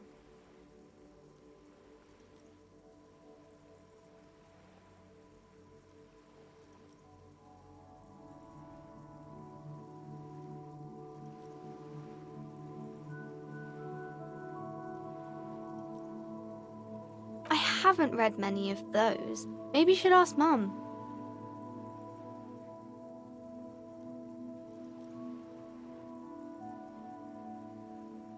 I don't think it's a romance story if the main characters break up, though.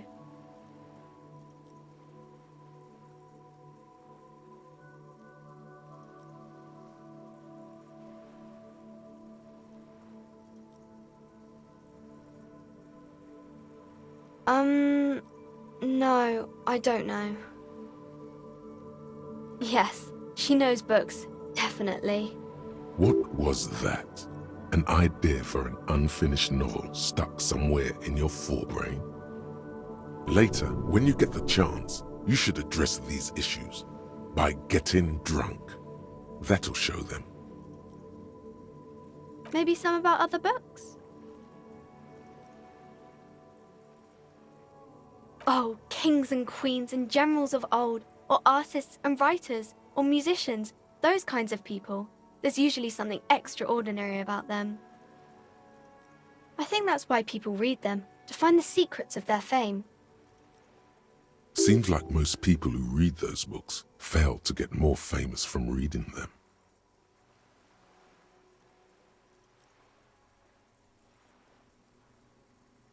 But it does make the famous people more famous.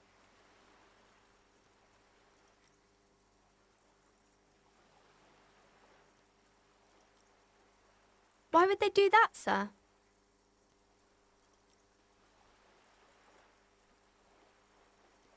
That's so cool. Maybe they'll make you a book cover picture and everything. Standing over a dead body, holding a gun.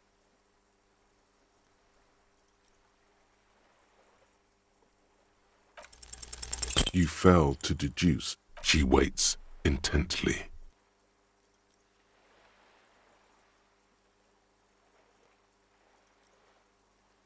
It's okay, sir. You disappointed a small child. Well done, Jem.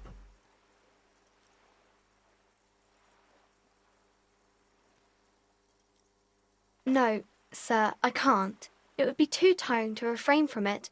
It's already tiring enough to remember to say it all the time. It's nice of you to say I could stop, though.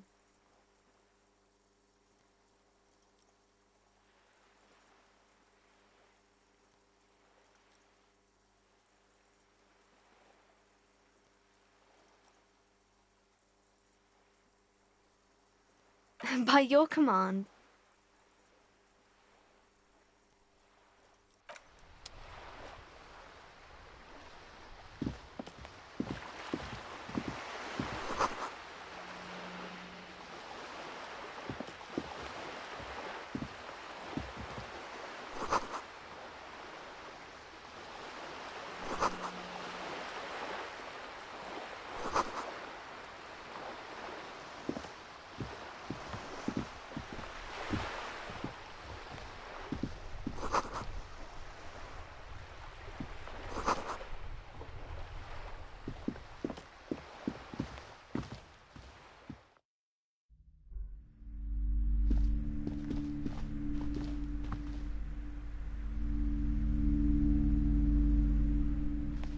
Welcome to Crime, Romance and Biographies of Famous People.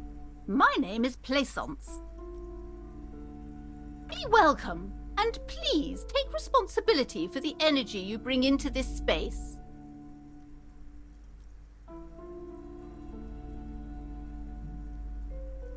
I am the proudest owner of our little shop of culture.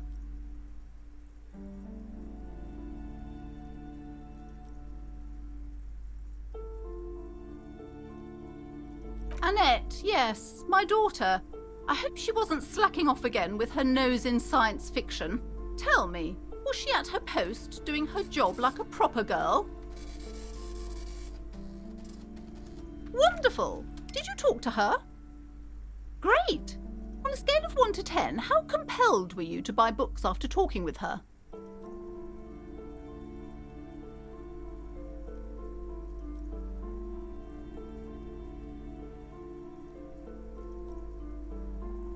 Come now, it's not personal. It's about proper sales practices and market research. I expect an answer. My precious, her dedication brings joy to my heart. If you have children, I hope they turn out as great as my Annette.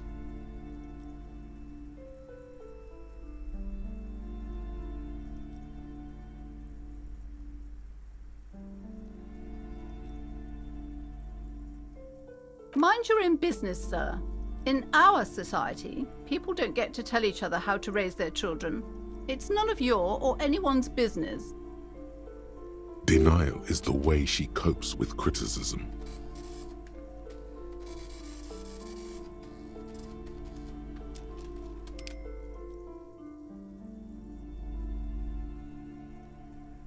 The woman before you scans the store, her shoulders rigid and tense. Every now and then, she nudges her glasses.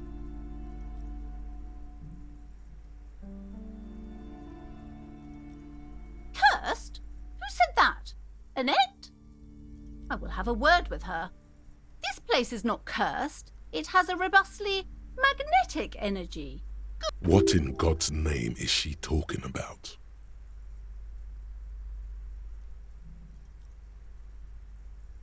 Then why are you talking to me?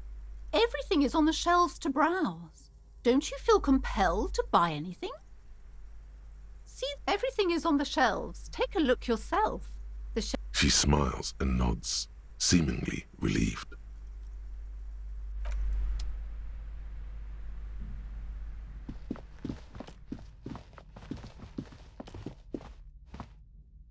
You see a set of tattered curtains blocking the way to another room. A strange cage-like trinket dangles from the curtains. Excuse me, officer. The back room is strictly for employees only.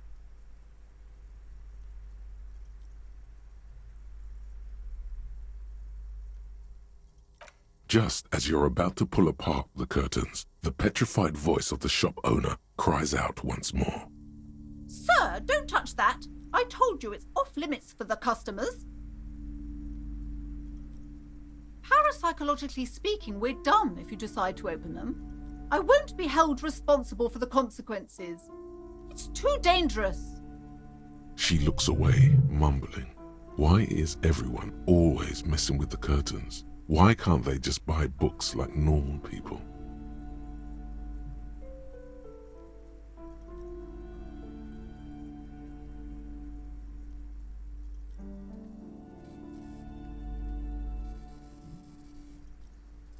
No!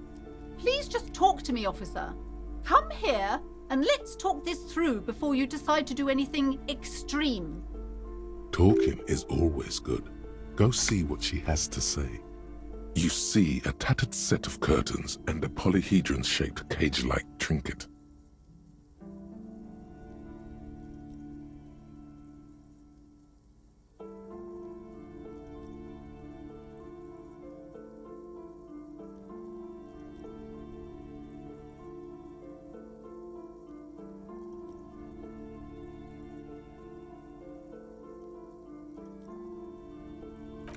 You see some kind of charm, an irregular polyhedron assembled from bones, sticks, and straw. Inside, a disturbing fish head with empty eye sockets stares at you.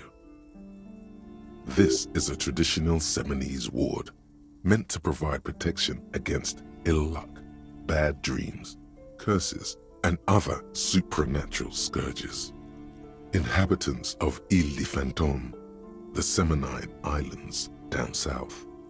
Aside from poking at it suspiciously, there is nothing else to do with the fish head charm at this time. The curtains remain shut before you.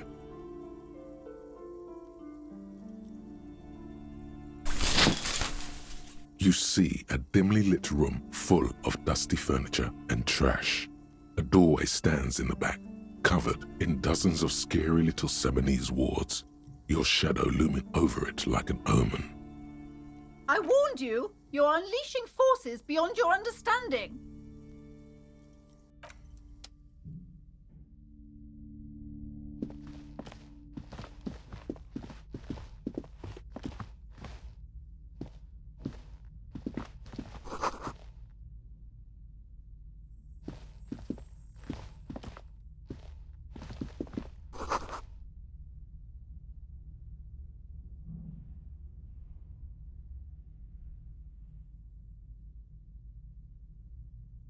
A heavy door with a missing handle stands before you, covered in dozens, if not hundreds, of Seminese trinkets and charms. It appears to be locked.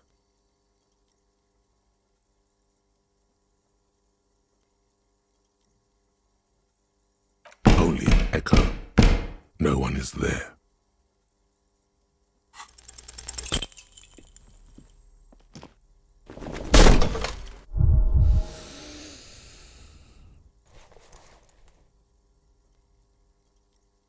Ow, shoot. Whose moronic idea was it to just run through the door?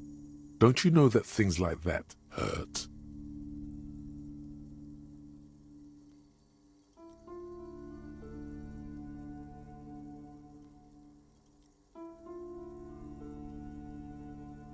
Are you alright? This looked pretty intense and painful, I must admit.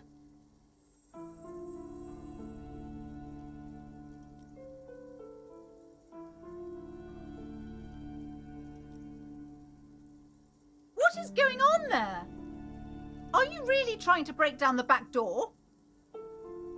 I warn you, don't tempt the spirits, officer. Don't tempt the spirits, or you'll damage the holy wards on the door. It barely looks like you've done any damage to the door, however. It's still locked and closed, covered in dozens of little charms and trinkets.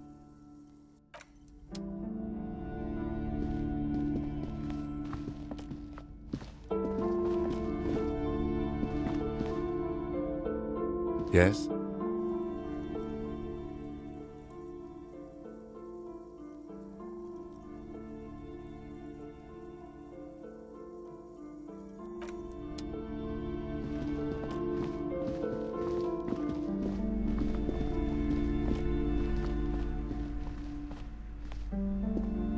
The display rack is brimming with worn paperbacks featuring an extremely muscular, sword-wielding barbarian on the cover.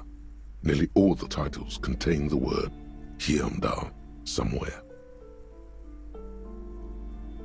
Rows and rows of Heimdall men blur your vision. You make out some titles. Man from Heimdall and the Mammoth Riders. Man from Heimdall, Return to Heimdall.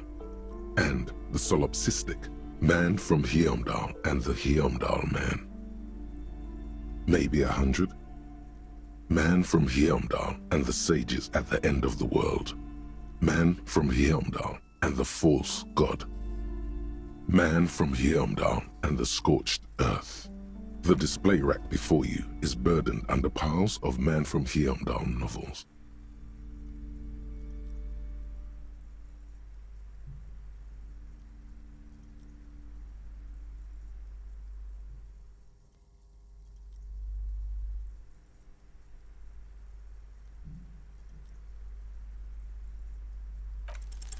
Nothing of interest.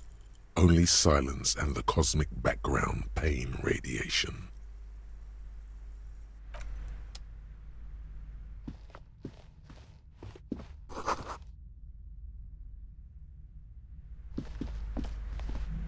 A small mountain of colorful board game boxes.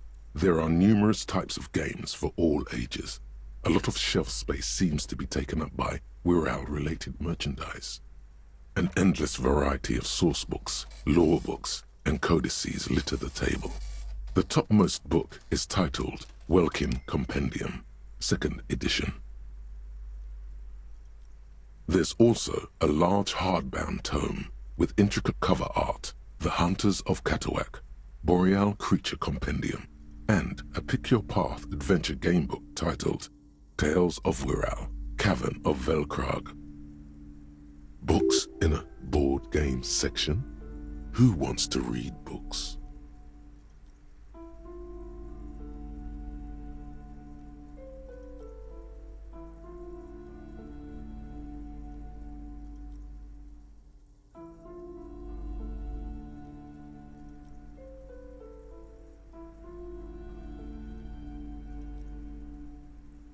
A towering mountain of colorful board game boxes and Wirral codices.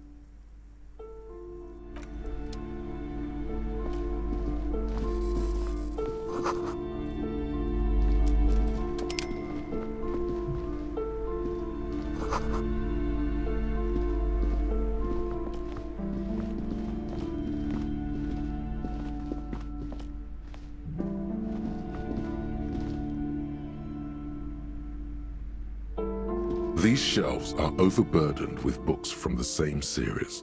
You see the name Dick Mullen over crime fiction is a disgrace. An asinine misrepresentation of the physical attributes of the arduous everyday work of actual police officers. These books greatly overstate the excitement of police work, glossing over how long it takes to actually follow up on leads and eliminate dead ends. What's more, they completely ignore the psychological hardships of year after year coming into contact with people during the worst days of their lives.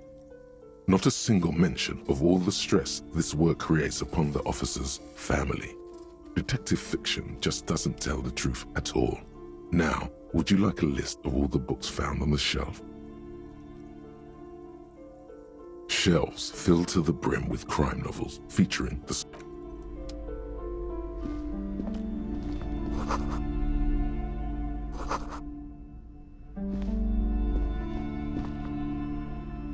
plaque on the shelf reads, Biographies of Famous People.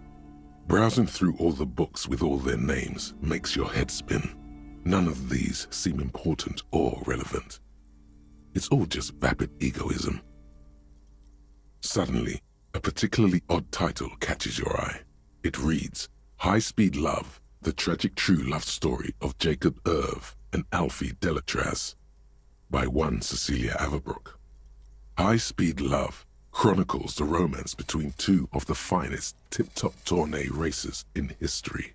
One of them is the madcap driver, Jacob Irv. His blonde mane graces the cover.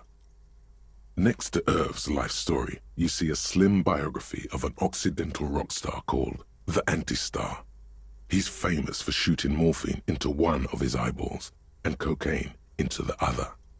Next to that, Revacholian radio personality Guillaume Bevy stands in front of a rundown drug den. He's a permanent fixture on Channel 8, reporting on real-life crime and ruining cops' days. I really must insist you buy one of the books. Reading them is not for free. Do still browse, though, but not too long. I'm sorry, I did not mean to rush you. You are browsing. Go ahead. Take your time. Time is commerce.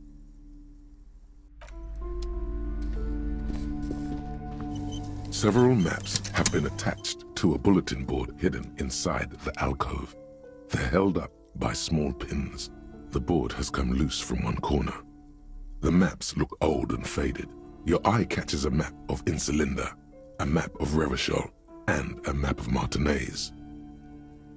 This large map displays archipelagos. You see a constellation of small dots on the light blue emptiness of the Insulindic Ocean. The largest in the northeast is La Caillou. You are here. Another far away in the southwest, Seminese Islands, Ile de Fantôme. Ozon, Laurentide, Fas à la Mer, archipelagos, North Arcade Islands, all just specks of dust on the vastness of the Insulindic. On the edges of the map, the color fades into a blur of dotted lines, black and white. Disintegrating into mathematics.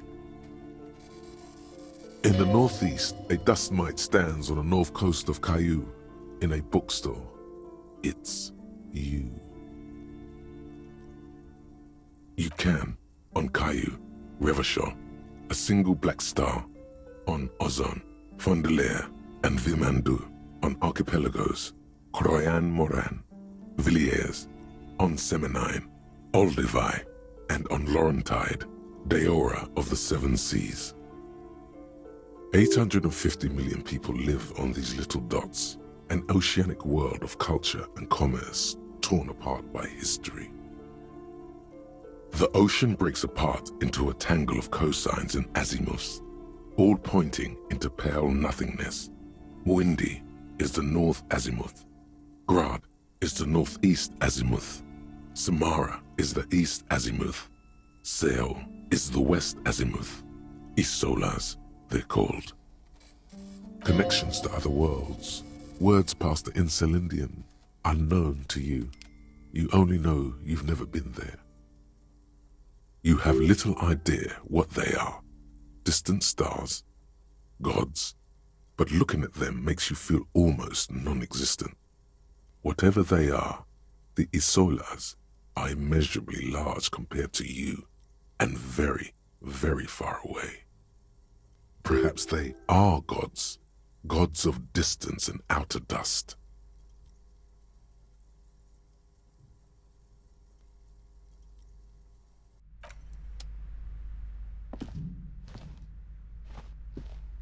This bookstore is not strictly about crime, romance, and biographies of famous people.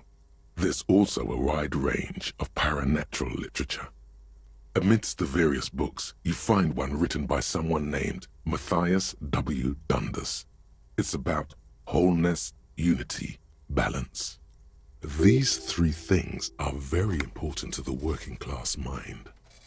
The point of the book, and many others on this shelf, is to give people medicinal advice in situations where they don't have access to paid health services. Various paranatural books still litter the shelf.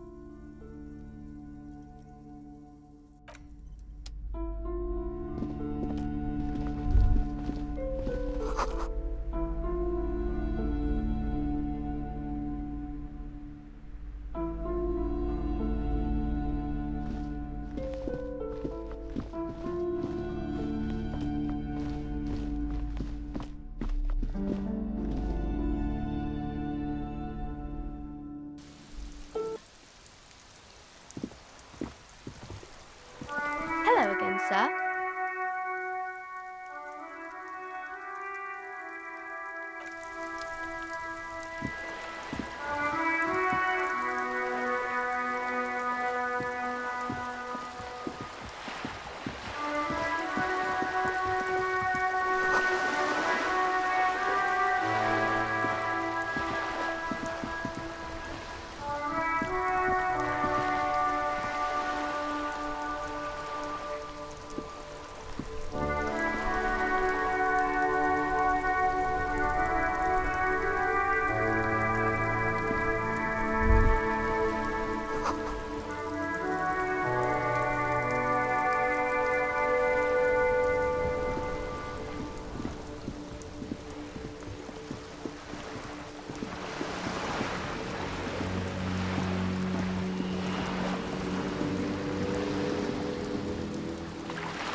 This coin-operated viewer is facing south.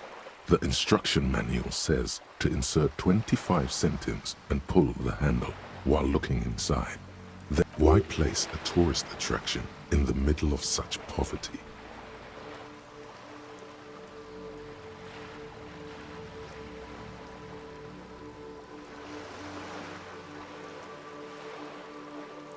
There was a revitalization project in 49. A design studio tried restoring Martinez to its pre-war glory. It didn't stick.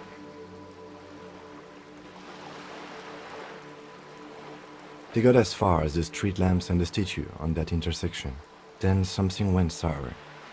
I suspect that something was Evrard Clare, the union leader. He muscled them out. It's how it usually goes around here.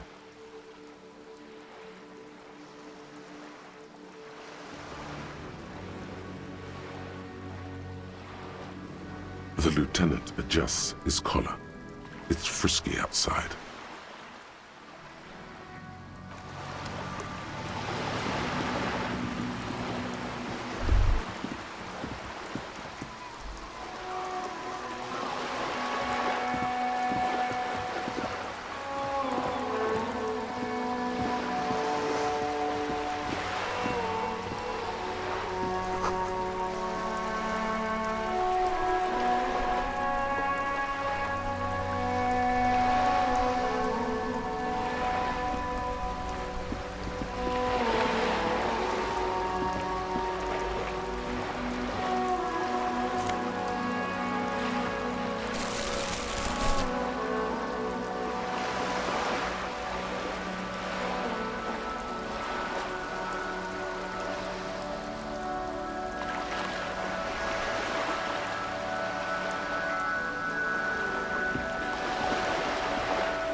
This coin-operated viewer is facing southwest. Its coin slot is full of fossilized bubblegum, rendering them. A thick layer of graffito covers the lenses. You spell out the word Onuk written on the other side, with N and C scribbled backwards.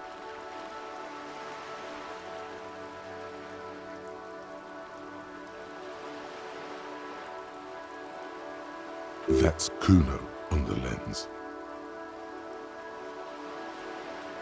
Under the graffito, a sea of blues and greys appear. Behind the water lies a coast studded with concrete and reeds.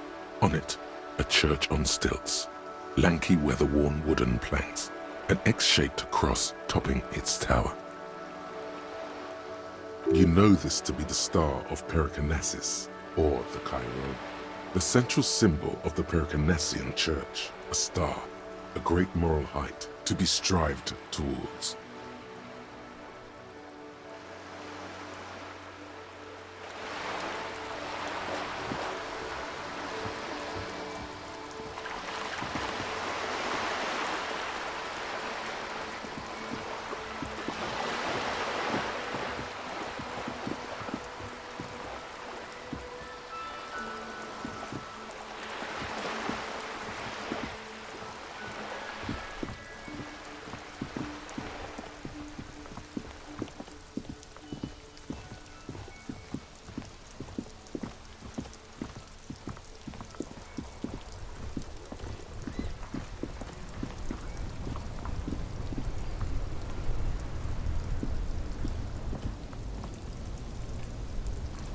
I am a gander and a hunter and a gatherer.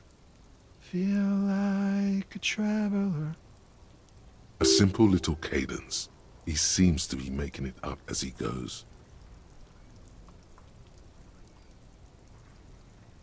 From another planet. Hey there. It's the jam, my man.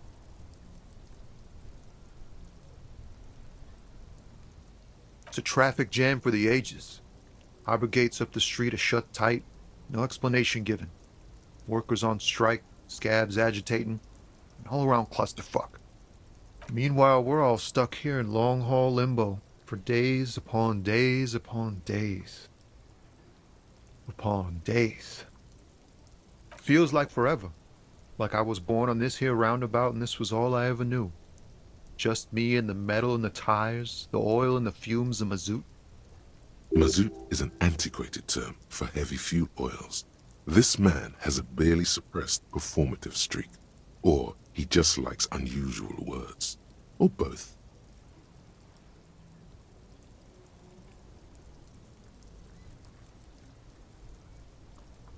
Yeah, imagine.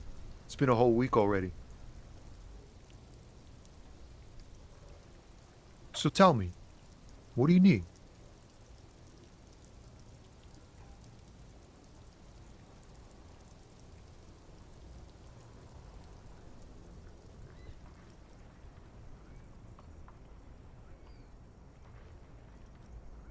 It's like, whatever's going on over at the docks. Workers got a blockade set up, making demands, no way in or out. Some pretty wild stuff, I hear. Like a giant new power crane in half the company? I forget what exactly. Good on them, I guess. I've heard talk there's a company rep in town, too. Like, a strike negotiator type. They'd know what's up. Ah, yes, from the Wild Pines. We'll meet her soon enough, I'm sure.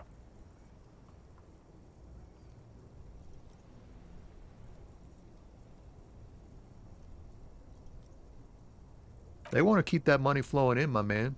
Ka-ching. He doesn't blame them, but he's not on their side.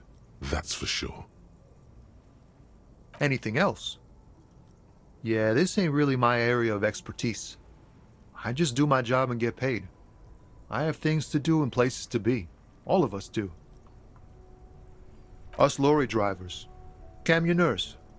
You still hang around here waiting for this mess to end. Most have scurried off somewhere to get drunk or high.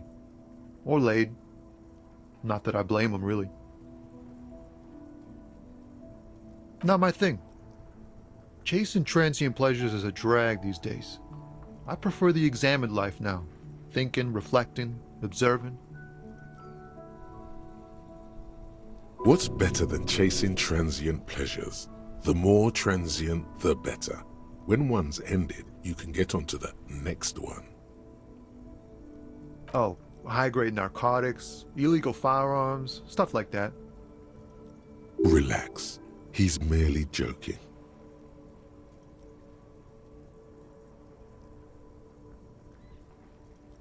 Can't even get a few jokes past you, my man. I've got another haul of found cargo.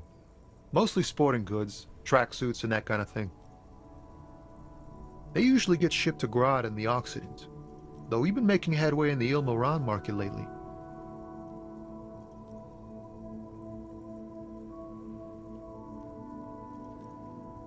This rockin' beauty.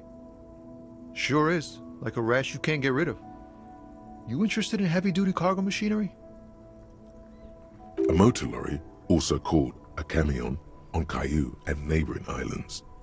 This one looks roughed up enough to be some sort of found rust bucket. Maybe the A6?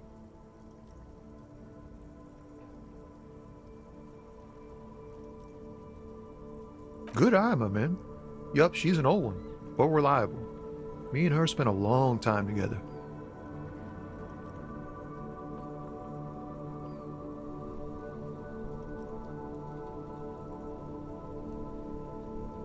We're pals and all, but I can't just freely hand out the merchandise. The bosses won't be happy. The man taps his fingers rhythmically against his arm.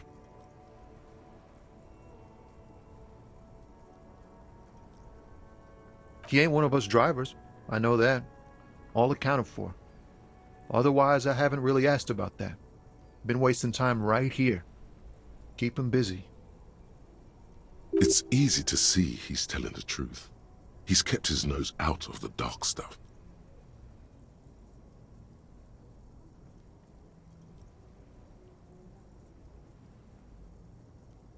Analyzing the fundamental structural and psychological conditions of being stranded in the midst of a sea of motor lorries and their sad, despondent chauffeurs.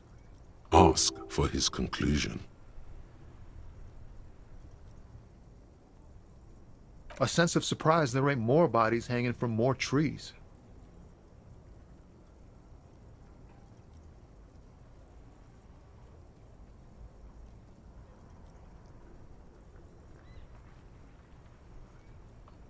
Don't be a stranger.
An old monument stands in the middle of the traffic island, pointing toward the sea.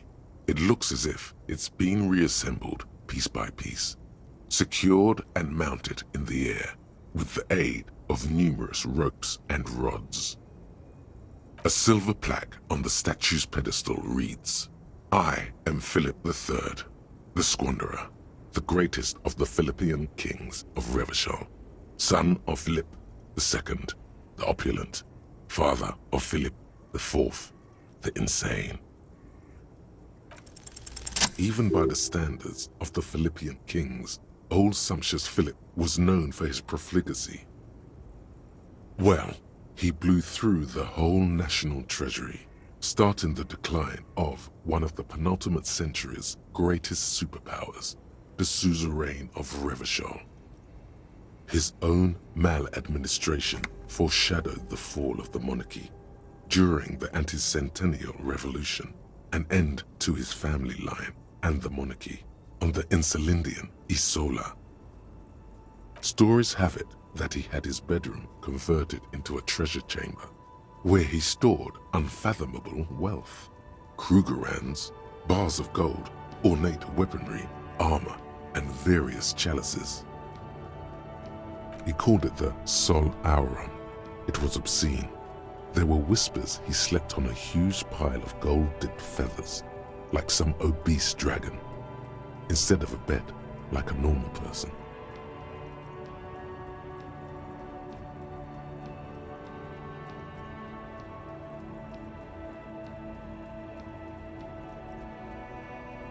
But wait, you haven't even heard about his fabled cocaine addiction. You see, old Philippe wasn't just good at squandering the national treasury on gold and ceremonial weaponry, he was also a prodigious snorter of nose candy. Not just any nose candy though. We're talking Royal Philippian Blow, allegedly twice as potent as the stuff you find nowadays, and purple. Philippian cocaine was purple.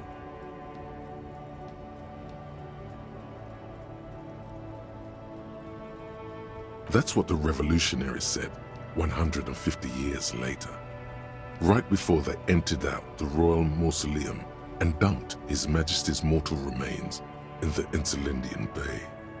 Beneath the cold waters of the Insulindian Bay, thrown there by the revolutionaries after they cleaned out the royal mausoleum. The original was blown apart by communards, then further damaged during the landing of the coalition's airships during the turn-of-the-century revolution, when Martinez was leveled. Most historians think the coalition's hasty landing may have ultimately saved the statue. If the communards had more time, they would have reduced it up to even finer pieces. Some years ago, a group of liberal, artistically inclined individuals, designers mostly, thought it would be ironic to restore the statue of the most wasteful ruler of Revachol in the poorest part of the city. The statue is supposed to capture the moment it was blown apart, like an instant frozen in time, a rare butterfly trapped in amber, floating on a sea of shit. People in Martinez tend to disagree, as do many prominent art critics and thought leaders with more nuanced social awareness than the young ironists. Those critics might have it wrong though. There's more to it than just ironism, but you can't say what precisely. Perhaps this art mystery will be solved at a later time. Philip III, the squanderer, however, with his bronze face up in the air, doesn't seem concerned about what the hoi polloi think of him in death. Not that he ever did in life either.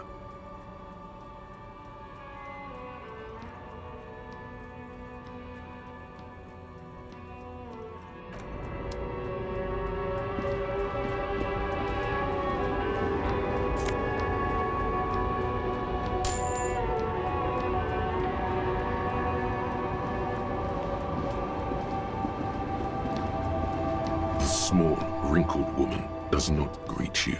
She nods along to something on her radio.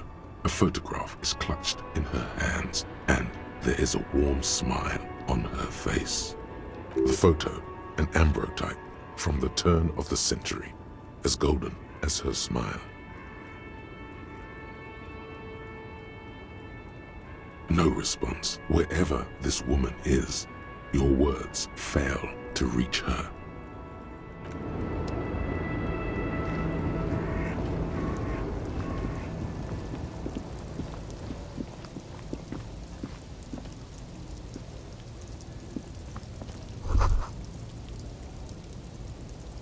A Stars Ryko, one of the finest Zhimsk-made motor carriages ever. An oldie but a goldie.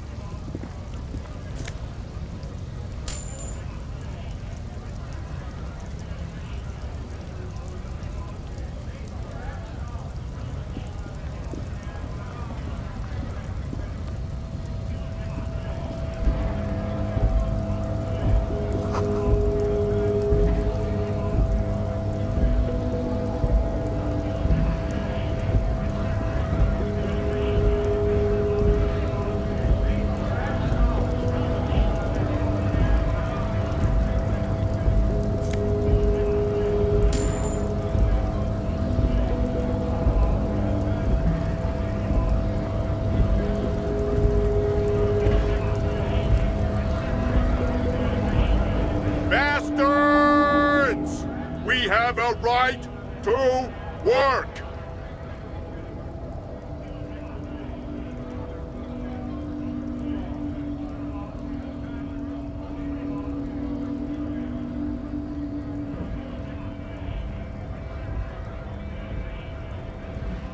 Hold up and stay frosty, everyone. Cops are here.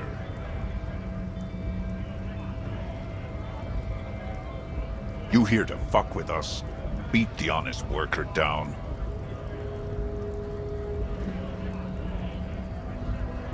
We're here to fight for a cause. Stripes usually have problems with people who have causes.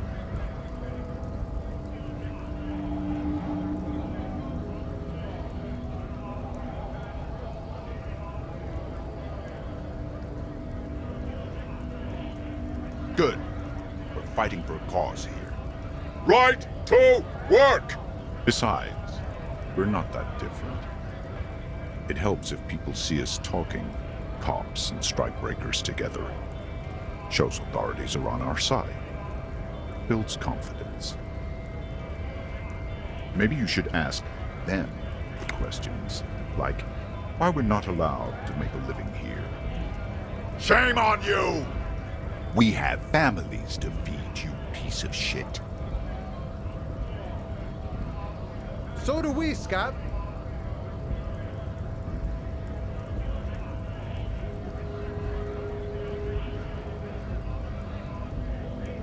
We were promised work.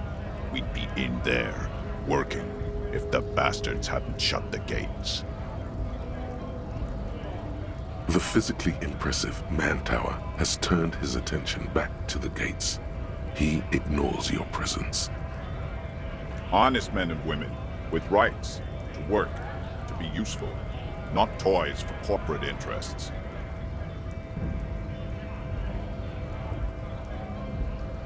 We came here to help the harbor run smoothly in time of crisis. If union fucks don't want work, they ought to let in those who do want work. I have a question. Why do all these men follow your leadership? You think they follow because I'm big and loud? No. They follow the rules of the market, the rules of the economy, because they were given a job to do!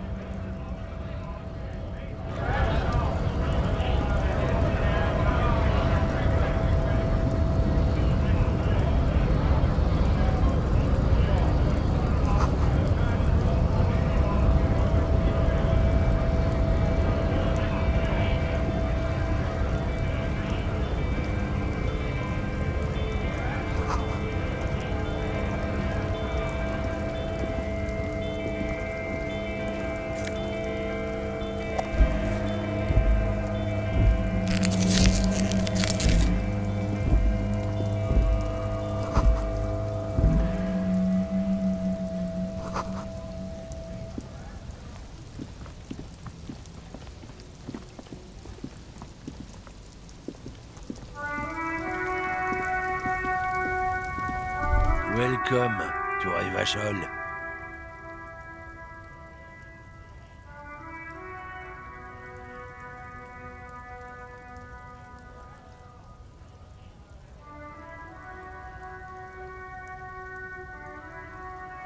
Don't you welcome to Revachol me. My grandfather came here from a 3,000-year-old racist isolationist culture, while your ancestors came to this island a mere 300 years ago. Every school of thought and government has failed in the city, but I love it nonetheless. It belongs to me as much as it belongs to you.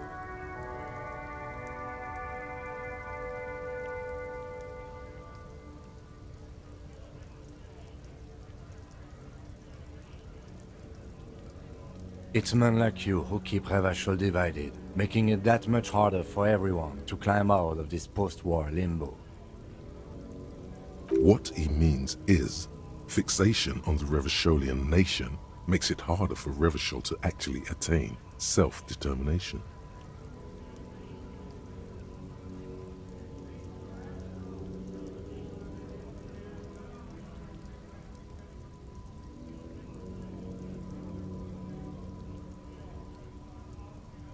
command, man. I just said, welcome to Rivachol.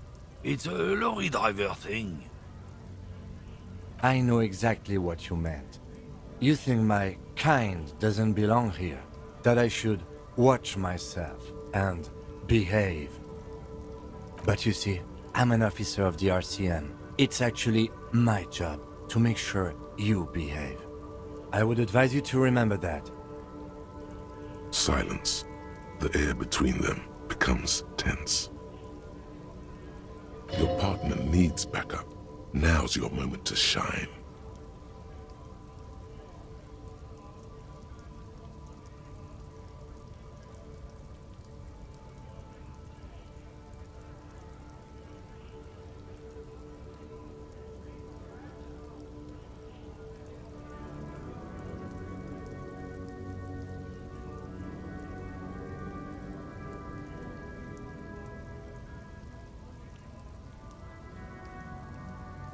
Whatever you say, officers.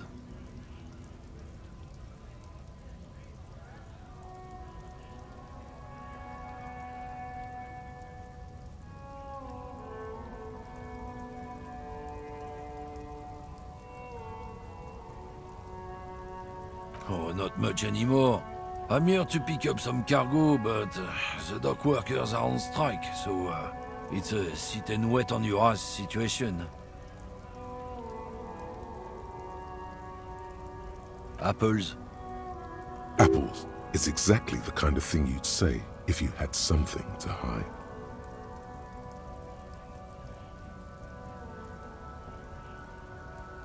Yeah, apples? I take it you had other questions?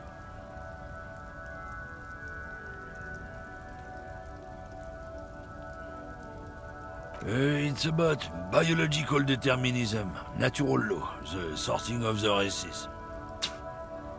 Not the most popular topic nowadays, with the coalition in charge and all. You might want to change the topic.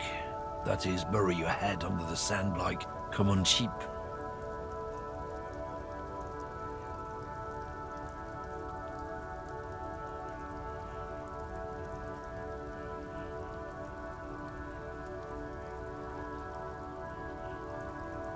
I'm not just racist. Look, I've read books, huh?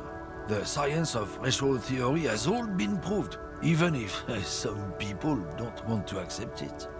People who've studied these things say that you and me are superior by design, so naturally, we Occidentals should be in charge. Obviously, you can see the merits in that.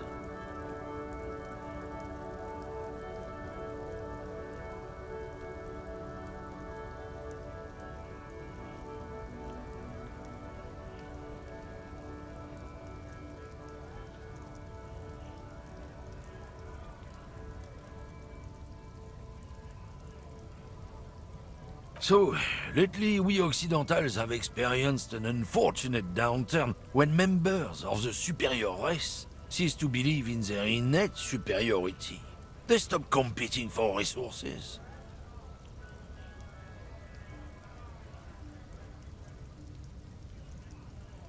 The problem? The damn kips are showing a real good game lately. Same with the mosquitoes. And the other introduced species too. They're on the precipice of cultural victory. Cultural victory? What is this then?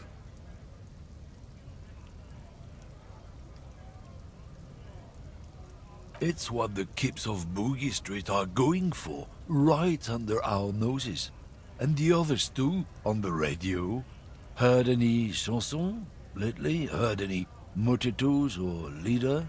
No.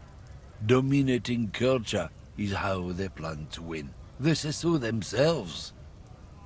It's true. Also, you need to realize the dangers of mixing races. Who knows what might happen if people don't stay in their birthplace? You might end up with a new sub-race, with unknown characteristics, leading to extra competition. That's why you've got to control the offspring.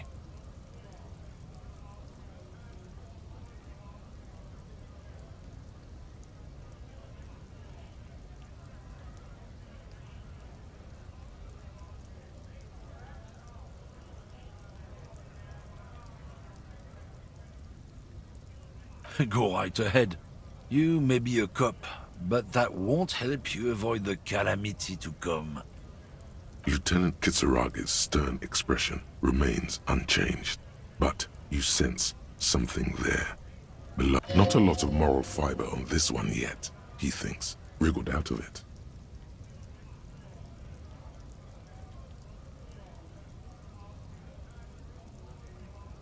Oh, not much anymore. I'm here to pick up some cargo. The strike? Oh, they've been at it for a while. A month, 2 months maybe. But this here is just the last week or so. Apples. Apples is exactly the kind of thing you'd say if you had... Look, as detective. I come from a long line of lorrymen. We got ancient rights and privileges. Oh, I'm here to pick up a load of fucking apples, man. Just regular, Koiko-picked apples. Koiko may be another derogative. For a person from Grad, you think? Yep, it's one of their main exports. They grow them down South Yekokata. A beautiful place. Got great scenic vistas. In fact, Yekokata is a desolate wasteland whose name literally translates to Zone of Ecological Catastrophe.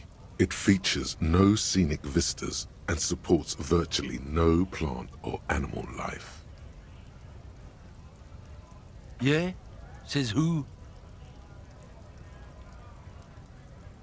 Then, I guess they grow apples somewhere else. You can never really tell with those koikos. They're everywhere, except their own homes. He means the people living in Grad. Yeah, you know, Gradniks, Gradvolk, those degenerates from Grad.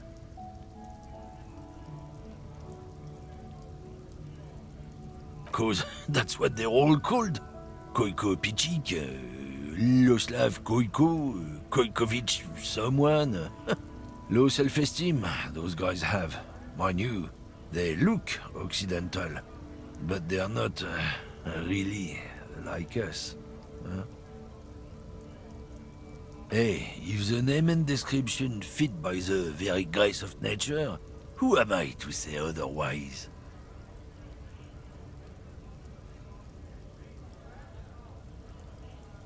Did you miss the part where I said they aren't here yet? Besides, even if I did have some, I wouldn't go putting my nose in them, huh? Relax. You've got all you can get here. He probably doesn't even know what he's hauling, even if it is something unsavory. So he'd remain unaccountable. Oh yeah, they're a big deal. My great-grandfather was a carter, had a royal license and everything. We've tried to hold on to our privileges.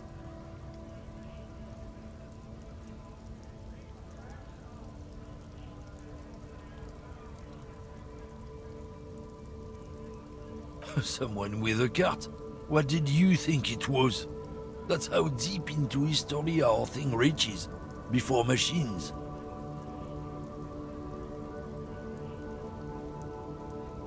Not at all. We are part of a guild and everything, huh? It's very ancient, very prestigious. Goddamn right. They've been trying to fuck us out of our heritage in the name of profit. But when they try to replace us, they'll regret it. Trusting street thugs with their goods is going to fuck them right up the ass. Mark my words. Generations of practice ain't no laughing matter.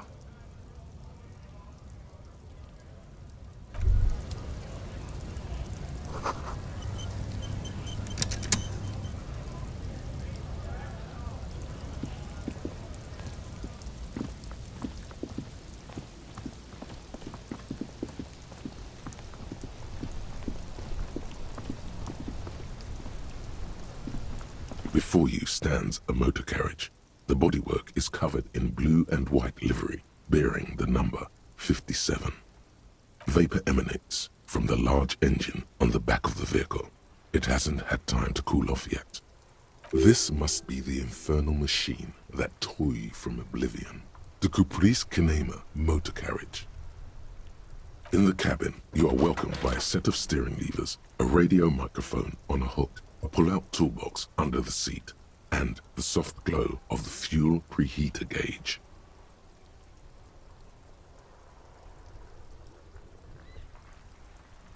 A metallic drawer slides out from under the seat and clicks into place. The tools inside are neatly organized. Take what you need, officer. It's going to be a long case. I'm not protective of my tools, like some men are. He's clearly a little protective of his tools. But what can you do? Work is work.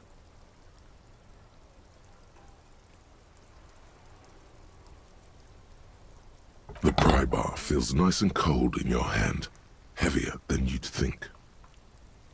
Useful for opening all sorts of doors and lids.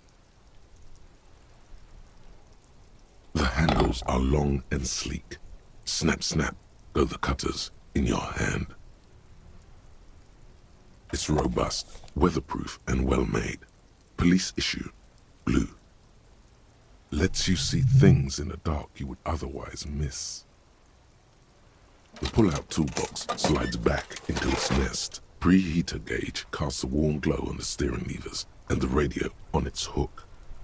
The frequency tableau lights up and the green button labeled Prime Line glows the soft purr of electrical kittens. Radio waves cast far and wide over the metropolis. This is Precinct 57. Hello, Lieutenant. How may I assist you? Hello, Alice. Please assist our colleague from the 41st Precinct here. I'm putting him on.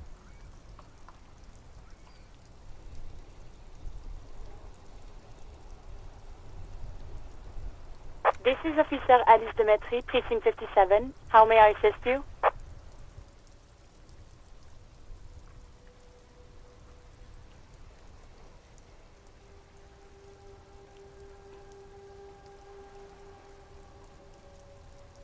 Sure, officer.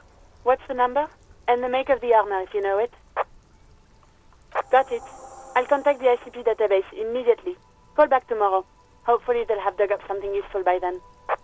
The International Collaboration Police, ICP, is an inter-Isolari law enforcement service, the crown jewel in the moral intern diadem, alongside EPIS and the coalition government. Just a second, officer.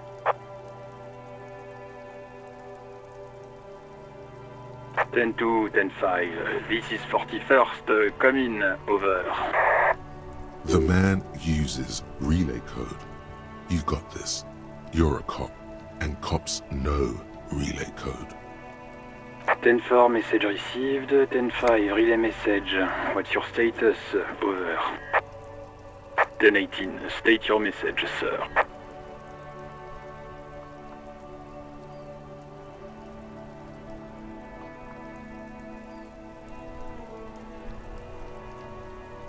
Ten-9, over. 10-4, message received.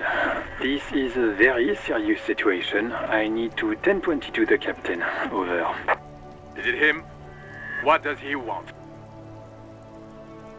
Says he lost his badge and needs to report it. He what? He lost his badge?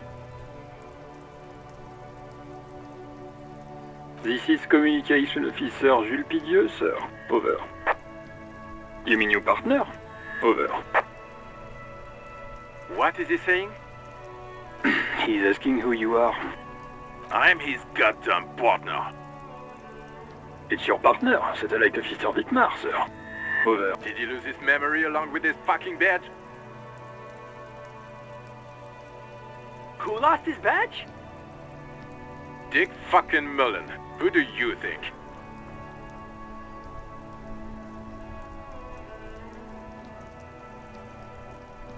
It's Officer Dick Mullen from the bestseller Dick Mullen and the Lost Identity. Dick Mullen is not your name.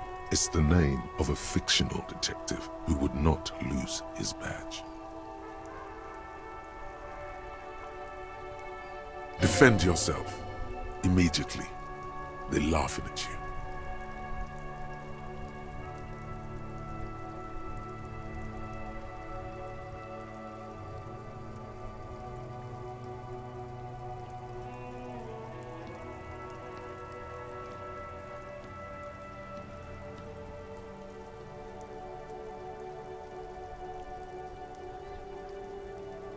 He's asking you to stop, says this is serious. Of course it's serious. He lost his fucking badge. Satellite Officer Vicmar concurs, losing your badge is serious. Over. He says this has probably happened to other policemen before him and laughs sarcastically.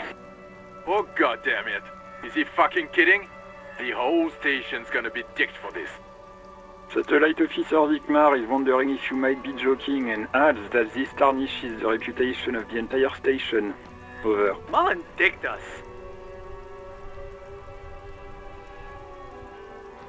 10-4, I hear you, officer. I'm just going to make a note here that you are in pursuit of your misplaced badge. Over. Fuck me. Mac, come here. You've got to hear this. Dick Mullen lost his badge. What's going on? Super Cop here lost his badge. He lost his what now? His badge. He lost his goddamn fucking badge.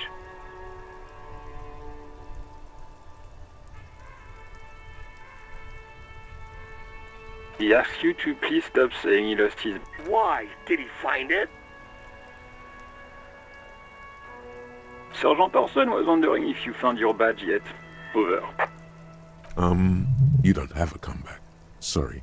It's hard to think like this. He's not replying. Looks like he's still looking for it. 10-9, come again. I didn't get that. Over. New heights even for Captain Sober. Ask him. Ask him if he's lost his gun too. Sergeant Orson wants to know if you lost your gun too. Over. Oh, fuck.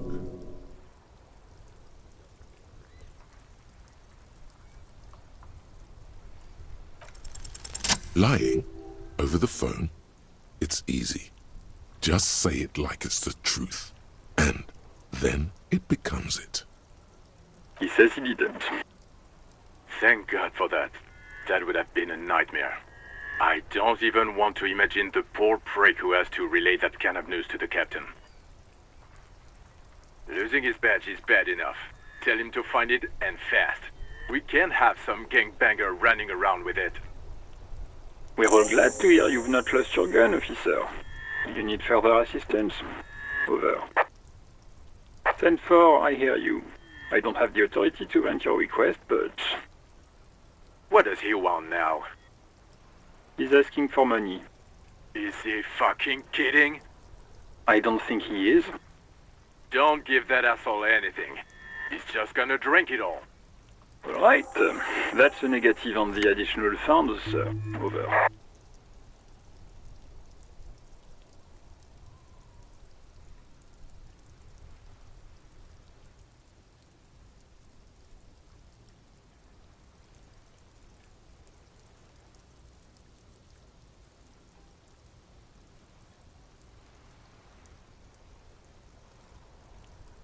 Anything else, sir? Over. Roger that. 10-10. Over and out.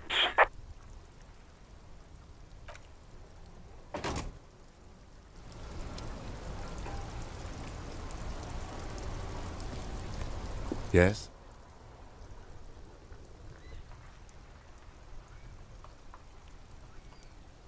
What do you want to know?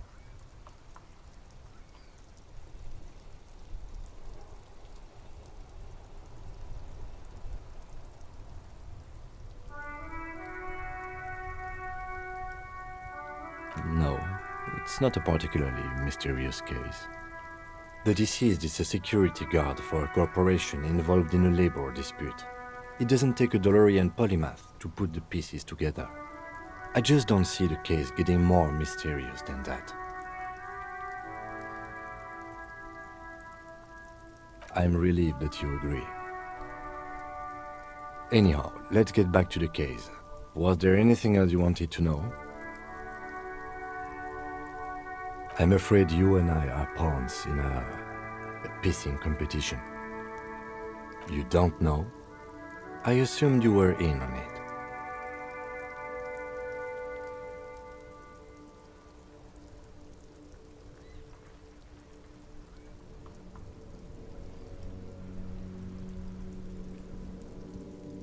That's good. What's there to say? It's just stupidity. The cop kind. Our precincts can't decide if Martinez is part of Jamrock or the Industrial Harbor. Yours or mine, as if we somehow own parts of the city. Typical street gang mentality. So we've let the Union make a mockery of law enforcement here, and now it's come to its natural conclusion. Well, sort of. It's less a matter of who gets to police Martinez than who has to. It's an orphan district, in other words. I think the dispatch desk just told both our stations about the hanging. There was quite the brouhaha at the 57th, I can tell you that. Time to settle it, they said. Cop off. But I assure you, I am not their finest or toughest with 102 cases solved.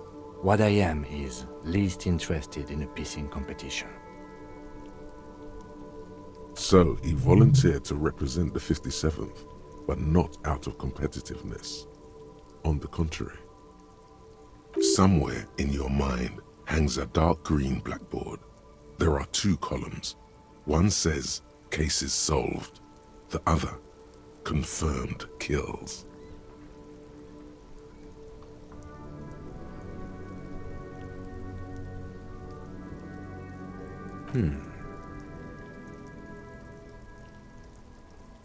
It's all part of the master plan, you see.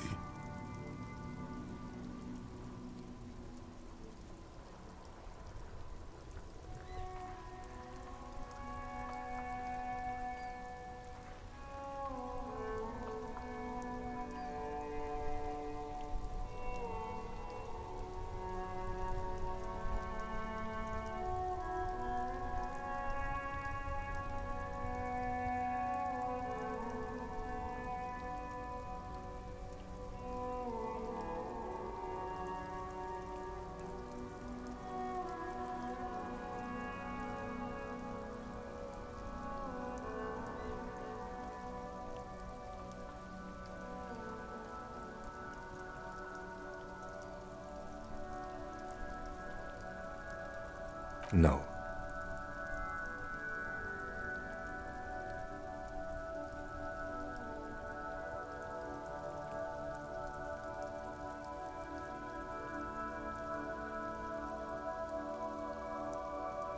Was there anything else you wanted to ask about the competition?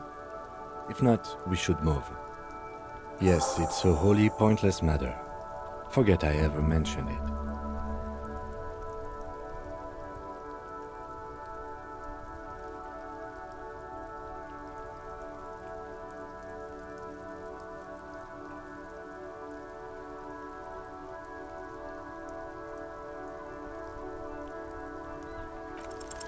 Look at you.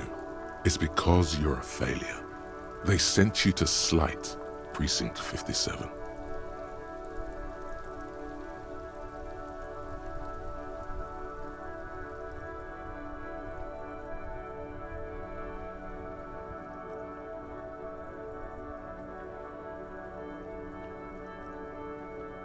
Just think about it for a second. You're a raging alcoholic who showed up 3 days late wearing piss-stained disco garb. You weren't sent here to win.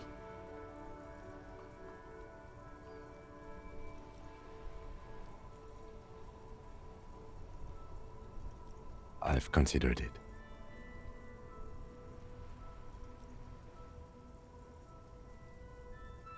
It would be immensely ugly of them, not to mention unprofessional, but I also think it's somewhat unlikely. I checked the records. This jurisdiction dispute, who polices Martinez, reaches back to the 30s. It's as old as my station. And all this time we can't decide who gets Martinez? I think, yes, both stations would prefer a win. I am the finest of nothing. Safe? No. But you're old. You've made it this far. Something has brought you through. We've only just started working together, so I don't know what it is yet. So no, I don't think they sent you as a joke. And even if they did, they are in for a surprise.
inconspicuous pile of the roofing material Eternite. It's nothing. Someone just left some roofing material slant.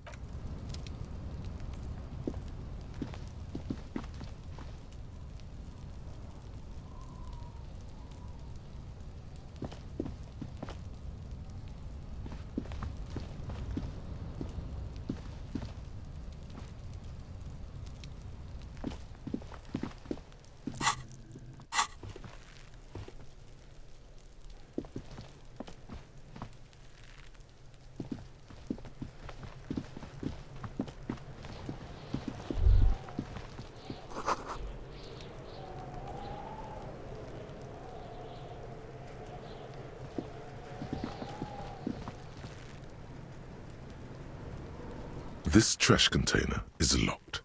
The sliding lid has a padlock that says, "Whirling in rags."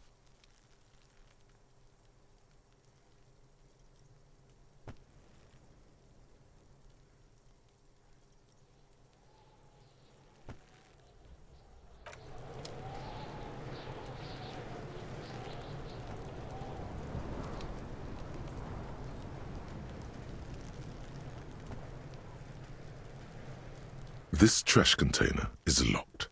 The sliding lid has a padlock that says, "Whirling in rags." The body is downwind from here. Maybe you prefer the smell of garbage to the smell of death. Force time isn't happening. You've jammed the pry bar under the lid, but it just isn't bending.